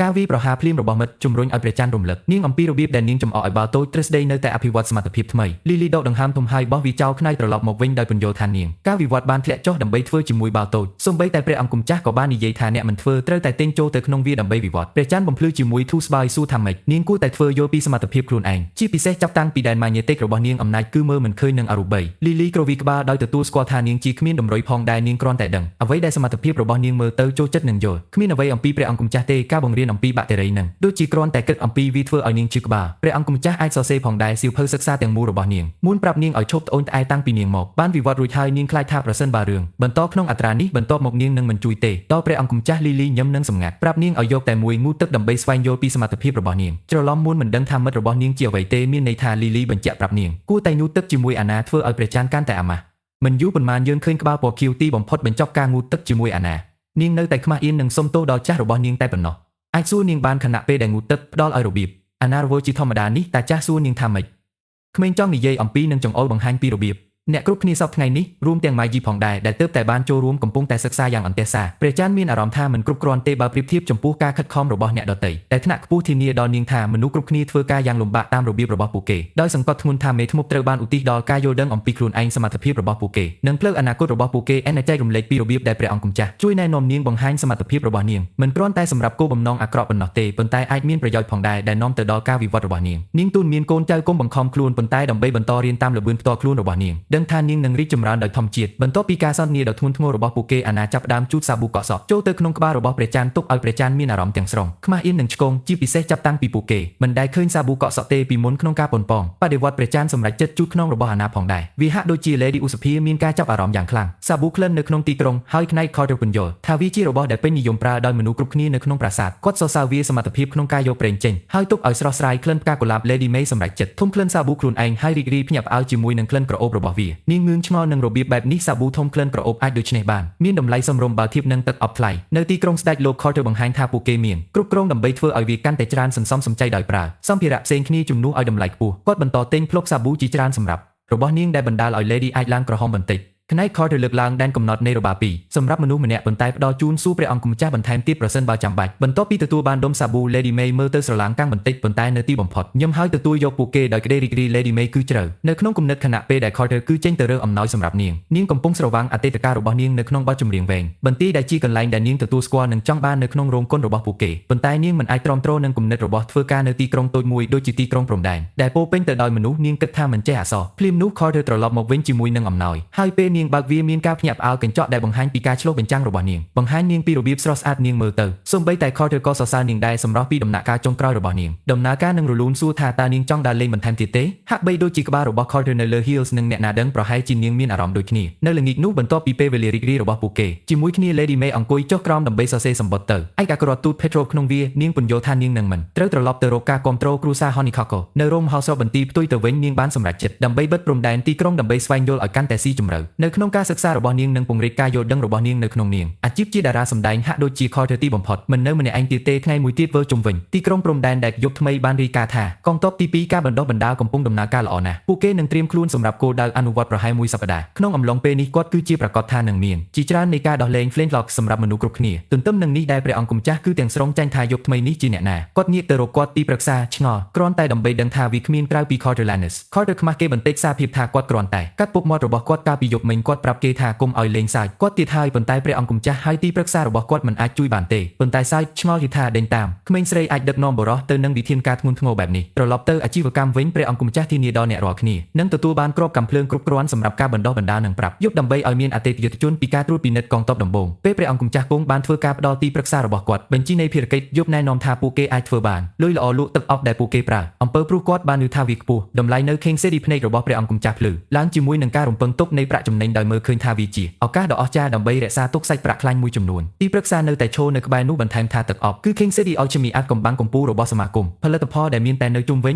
1000 ផលិតជារៀងរាល់ឆ្នាំហើយមានតែប្រភេទនៃវត្ថុដែលត្រូវបានលក់វានៅខាងក្រៅ King City អាចមានន័យការលក់ទ្វេដងតម្លៃលោកពន្យល់ថាសាប៊ូក្លិនដែលផលិតធ្វើឲ្យពេលវេលាងូតទឹកកាន់តែច្រើនសប្បាយហើយប្រសិនបើពួកគេប្រើស្ករអំពៅសម្រាប់ផលិតទឹកអប់ពួកគេអាចយកលុយបានដោយលក់វាទៅទីក្រុងទឹកក្រហមនិងជ្រលងនាធ្លាក់ចុះព្រះអង្គម្ចាស់ត្រូវខ្ចាត់ខ្ចាយដោយរបៀបណាវាចំណាយតិចតួចក្នុងការផលិតទឹកអប់វាគ្រាន់តែពី3ផ្កាកំទេចអុសនិងអេតាណូលនឹងនៅឡើយទេប្រាក់ចំណេញគឺផ្អែមណាស់នៅលើកម្ពូលនៃទឹកអប់ពួកគេក៏អាចធ្វើឲ្យមានពណ៌សផងដែរស្រានឹងស្ករទោះបីជាពួកគេអាចមិនបានខ្ពស់ដូចជាតម្លៃដោយទឹកអប់ពួកគេនឹងនៅតែនាំយកមកមួយចំនួនសាច់ប្រាក់និងភាគច្រើនដែលត្រូវការច្រើនដោយគំនិតរបស់គាត់បានធ្វើឡើងគាត់ប្រមូលទាំងអស់ឈ្មោះទីក្រុងបន្ទាប់ថ្ងៃពេលមួយឈ្មោះជ្រូកស្រាចុះក្រោមគាត់ច្រណែននឹងចំណុចកម្ពូលគុណភាពនៃផលិតផល Margaret ក៏ត្រូវបានគេយកផងដែរភ្ញាក់ផ្អើលដោយស្រារសជាតិឈ្ងុយឆ្ងាញ់ប៉ុន្តែនាងមានច្រើនជាងចាប់អារម្មណ៍ពីភាសាអាជីវកម្មទឹកអប់ដោះស្រាយដូច្នេះហើយនាងក៏លោតទៅខាងស្ដាំជាមួយនឹងសំណួររបស់នាងបន្ទាប់មកនាងឆ្លៀត តឱកាសហើយងាកទៅរកព្រះអង្គម្ចាស់ទម្លាក់ខ្លះព័ត៌មានសម្ងាត់ដែលគាត់បានស្នើសុំវាហាក់ដូចជាមិនមានច្រើនទេបានផ្លាស់ប្ដូរតាំងពីដូវរងាបានធ្លាក់ទៅព្រះវិហារនេះព្រះរាជាណាចក្រ Wolford ដាក់ឡើងជាការប្រយុទ្ធស្មានការបញ្ឈប់ព្រះវិហារកងទ័ពនៅបាក់ធ្មេញប្រាសាទប្រហែល2ខែលើសពីនេះទៀតព្រះមហាក្សត្រនៃដោនបានឈានដល់ Grey Castle សង្ស័យបំណងរបស់ព្រះវិហារដើម្បីកាន់កាប់ដីគោកទាំងអស់នគរគាត់បានស្នើសម្ព័ន្ធភាពដើម្បីបណ្ដេញកងកម្លាំងព្រះវិហារនិងសហការក្នុងការកម្ចាត់ទីក្រុងបរិសុទ្ធរបស់ Hermes ព្រះអង្គម្ចាស់សួរ Margaret យ៉ាងរហ័សអំពីរឿងនេះការឆ្លើយតបរបស់ស្ដេចក្រុងចំពោះសំណើនេះជាការឆ្លើយតបនាងដកដង្ហើមធំបង្ហាញថាក្រោមអាវុធរបស់ Timothy នាយករដ្ឋមន្ត្រី Malky Perrier បានបដិសេធសំណើនេះជើប៊ីនោះឈ្នះប្រកាសមានព័ត៌មានដ៏ធ្ងន់មួយចំនួនគាត់រៀបរាប់ថា Timothy បច្ចុប្បន្នកាន់កាប់នៅតំបន់ភាគខាងកើតជាមួយបុរសរបស់គាត់បង្ហាញថាគាត់ប្រហែលជាមិនមែនទេអាចផ្ដោតលើបញ្ហាផ្សេងវាក៏មានពាក្យមួយអំពីការចុះចតកងនាវាធំមួយនៅតំបន់ Sea Wayne ដែលដឹកនាំដោយ Gosha Wimbledon ខូចគ្រោះមហន្តរាយនៅតាមបណ្ដោយឆ្នេរពួកគេបានប្លន់អ្វីគ្រប់យ៉ាងនៅក្នុងការមើលឃើញរួមទាំងព្រះវិហារនិងជាច្រើនឈ្មោះមកពី Fjords ខ្លាយជាជនរងគ្រោះ Margaret បន្ថែមនោះជាច្រើនជនភៀសខ្លួនបានបង្ហាញខ្លួននៅតំបន់ភាគខាងកើតជាមួយនឹងចោររបស់នាងទទួលយកពួកគេជាច្រើនអ្នកវាឆ្មក់ទាំងនេះមិនត្រឹមតែប៉ុណ្ណោះទេលួចរបស់មានតម្លៃប៉ុន្តែក៏បានយករស់នៅនឹងដុតអ្វីទាំងអស់ពួកគេមិនអាចដឹកបានតែនាងជឿនឹងដោះស្រាយបញ្ហាដ៏ធ្ងន់ធ្ងរមួយ Timothy ដែលទើបតែមានបានគ្រប់គ្រងដើម្បីបង្ក្រាបអភិជនក្នុងតំបន់នេះព្រះអង្គម្ចាស់មានការព្រួយបារម្ភជនភៀសខ្លួនហើយសួរ Margaret សម្រាប់ព័ត៌មានលម្អិតនាងពន្យល់ថាប្រៀបធៀបដល់ជនភៀសខ្លួនពីដូវរងាឬបេះដូងខ្ជាប់ពីប្រាសាទពណ៌ប្រភេទគឺតិចជាងទំនងជាចង់លក់ខ្លួនពួកគេខ្លាយជាទាសករសម្ដេចបញ្ជាក់ដូច្នេះគាត់មិនចង់បានទាសករទេគាត់គ្រាន់តែចង់ផ្ដល់អាហារនិងទីជម្រកសម្រាប់អ្នកទាំងនោះមានឆន្ទៈស្នាក់នៅតាមព្រំដែនទីក្រុងនៅពេលគាត់រៀនមានប្រហែល10,000ជនភៀសខ្លួនដែលភាគច្រើនជាស្ត្រីនិងកុមារប្រមូលផ្ដុំនៅខាងក្រៅទីក្រុងរបស់ស្ដេចគាត់បញ្ជាភ្លាមបុរសរបស់គាត់ដើម្បីពិនិត្យពួកគេគាត់សួរថាតើពួកគេត្រូវការអនុញ្ញាតពីស្ដេចឬអត់មន្ត្រីក្រុងដើម្បីដឹកជញ្ជូនជនភៀសខ្លួនប៉ុន្តែបុរសធាត់ធានាថាវាមិនចាំបាច់ដូចជាអាចមានមនុស្សចង្អៀតនាំឲ្យមានកង្វះអាហារនិងការបះបោរនៅក្នុងទីក្រុង Margaret ផ្ដល់កប៉ាល់ទៅដឹកជញ្ជូនជនភៀសខ្លួននិងធ្វើកិច្ចព្រមព្រៀងជាមួយព្រះអង្គម្ចាស់ញ័រដៃដើម្បីកែតម្រូវថ្លៃដើមប្រឆាំងនឹងម៉ាស៊ីនចំហាយទឹកនាងបានទិញពីគាត់នៅខាងក្រៅមនុស្សគ្រប់គ្នាផ្ដល់អាហាររបស់ពួកគេនឹងគ្រឿងទេសរីករាយចំពោះ Maggie ដែលជានរណាហៀបនឹងចេញដំណើរទៅកាន់ Fjords នាងស្រក់ទឹកភ្នែកពេលឃើញចិត្តសប្បុរសបែបនេះហើយប្រហែលជាមិនចង់ចាក់ចេញទេសន្យាថានឹងត្រឡប់មកវិញខ្លាំងណាស់ឆាប់នេះព្រះអង្គម្ចាស់បន្ទាប់មកដៃលើលិខិតមួយទៅនាងនិយាយថាវាគឺសម្រាប់ព្រះនាង Tilly ក្មេងស្រីតូចទទួលយកបេសកកម្មដោយអន្តេសាសន្យាថានឹងបំពេញវាមិនថាមានបញ្ហាអ្វីឡើយ Nightingale ចាប់អារម្មណ៍នឹងរឿងនោះគាត់កំពុងឈោងទៅរកប្អូនស្រីរបស់គាត់ពន្យល់ថាគាត់បានសរសេរនៅក្នុងសម្បត្តិអំពីបំណងប្រាថ្នារបស់គាត់សម្រាប់កិច្ចសហប្រតិបត្តិការហើយបានសួរនាងដើម្បីផ្ញើប្រភេទជំនួយមួយចំនួនមេធ្មប់ដើម្បីជួយជាមួយទីក្រុងព្រំដែនសំណងនៅក្នុងលិខិតនោះគាត់មិនបានហៅខ្លួនគាត់ថាជាបងប្រុសរបស់នាងទេប៉ុន្តែជាអ្នកគ្រប់គ្រងតំបន់លោកខាងលិចរន្ទះមិត្តល្អបំផុតរបស់នាងសួរថាតើមេធ្មប់ផ្សេងទៀតកុំឲ្យនាងមកត្រឡប់ទៅទីក្រុងព្រំដែនជាការឆ្លើយតប Maggie ដោយទំនុកចិត្តថានាងនឹងហោះហើរត្រឡប់មកវិញដោយមិនប្រាប់នរណាម្នាក់ជាមួយនឹងការចុះកិច្ចព្រមព្រៀងក្មេងស្រីលេងរបស់យើងផ្លាស់ប្ដូរកណ្ដាប់ដៃប្អូនស្រីមុនពេលចែកផ្លូវព្រះអង្គម្ចាស់មានអារម្មណ៍នៃអារម្មណ៍មួយការសម្រេចដឹងឥឡូវនេះ Maggie គឺនៅខាងពួកគេបន្ទាប់ពីមួយខែជា Maggie ហោះទៅជាមួយនាងការផ្ទុកផលិតផលព្រះអង្គម្ចាស់សូមជូនពរឲ្យនាងធ្វើដំណើរប្រកបដោយសុវត្ថិភាពខណៈនោះ Lily ឆ្ងល់ថាតើនាងមែនទេឡើងទម្ងន់បន្តិចហើយភ្លេចបន្ទោអ្នកណាកំពុងធ្វើនាងញ៉ាំអាហារទាំងអស់ចាប់បានយ៉ាងឆាប់រហ័សវាប្រហែលជាកំហុសរបស់នាងកន្លែងកើតហេតុបានផ្លាស់ប្ដូរទៅកប៉ាល់សំពើដឹក Margaret និង Will ដែលអ្នកតំណាងដែលផ្ញើដោយព្រះអង្គម្ចាស់ Roland Margaret សួរក្មេងប្រុសប្រសិនបើគាត់កើតនៅក្នុងទីក្រុងស្ដេចហើយគាត់បញ្ជាក់ថាគាត់ធំឡើងនៅទីនោះមុនពេលក្លាយជាអ្នកយាមប្រាសាទបន្ទាប់មកនាងសួរថាតើវាមានអារម្មណ៍យ៉ាងណាត្រឡប់មកផ្ទះវិញ T.O. ឆ្លើយតបថាគាត់បានធ្វើជាជាងស្នាក់នៅទីក្រុងព្រំដែនដោយសារតែគាត់កោតសរសើរព្រះអង្គម្ចាស់ Roland ខ្លាំងណាស់បន្ទាប់មកនាងចំអកឲ្យគាត់សួរអ្វីដែលគាត់ដឹងអំពីព្រះអង្គម្ចាស់ដែលគាត់សម្លឹងមើលមិនច្បាស់មិនប្រកាសពីរបៀបឆ្លើយតប Margaret លើកឡើងព្រះអង្គម្ចាស់ Roland គឺជាមនុស្សអស្ចារ្យប៉ុន្តែគាត់មានរឿងអាក្រក់គេឈ្មោះនៅទីក្រុងស្ដេចនាងសួរថា T.O. បានឬទេពាក្យចាមអារាមអំពីគាត់ប៉ុន្តែគាត់សម្គាល់ថានៅក្រុងជាប់ព្រំដែនគាត់មិនមានអ្វីទេដូចជាពាក្យចាមអារាមទាំងនោះគាត់មានអាកប្បកិរិយាល្អសុភាពបុរសដែលមានគំនិតជាមួយនឹងចំណេះដឹងដ៏សម្បូរបែប T.O. ក្រវីក្បាលទទួលស្គាល់គាត់ក៏មិនដឹងដែរការប៉ាន់ស្មាននោះប្រហែលជាព្រះអង្គម្ចាស់ Roland លាក់ខ្លួនពិតរបស់គាត់នៅតាមបណ្ដោយនៅពេលពួកគេជេរគ្នាទីបំផុតពួកគេមកដល់ King City និង Dale ត្រូវបានជ្រលំដោយភាពចលាចលនៅខាងក្រៅជញ្ជាំងគាត់សួរ Margaret អំពីមនុស្សដែលប្រមូលផ្ដុំនៅទីនោះនាងពន្យល់ថាមនុស្សទាំងនេះបច្ចុប្បន្នកំពុងត្រូវបានចុកប៉ុន្តែនាងមិនប្រកាសថាប្រសិនបើពួកគេនឹងបន្តទទួលអាហារដោយមិនកំណត់អ្នកខ្លាំងនឹងទំនងជាត្រូវបានជ្រើសរើសដោយពួកអភិជនខណៈពេលដែលខ្សោយនឹងចាស់អាចនឹងត្រូវទុកចោល Margaret សួរថាតើគាត់មានគម្រោងដែរឬទេ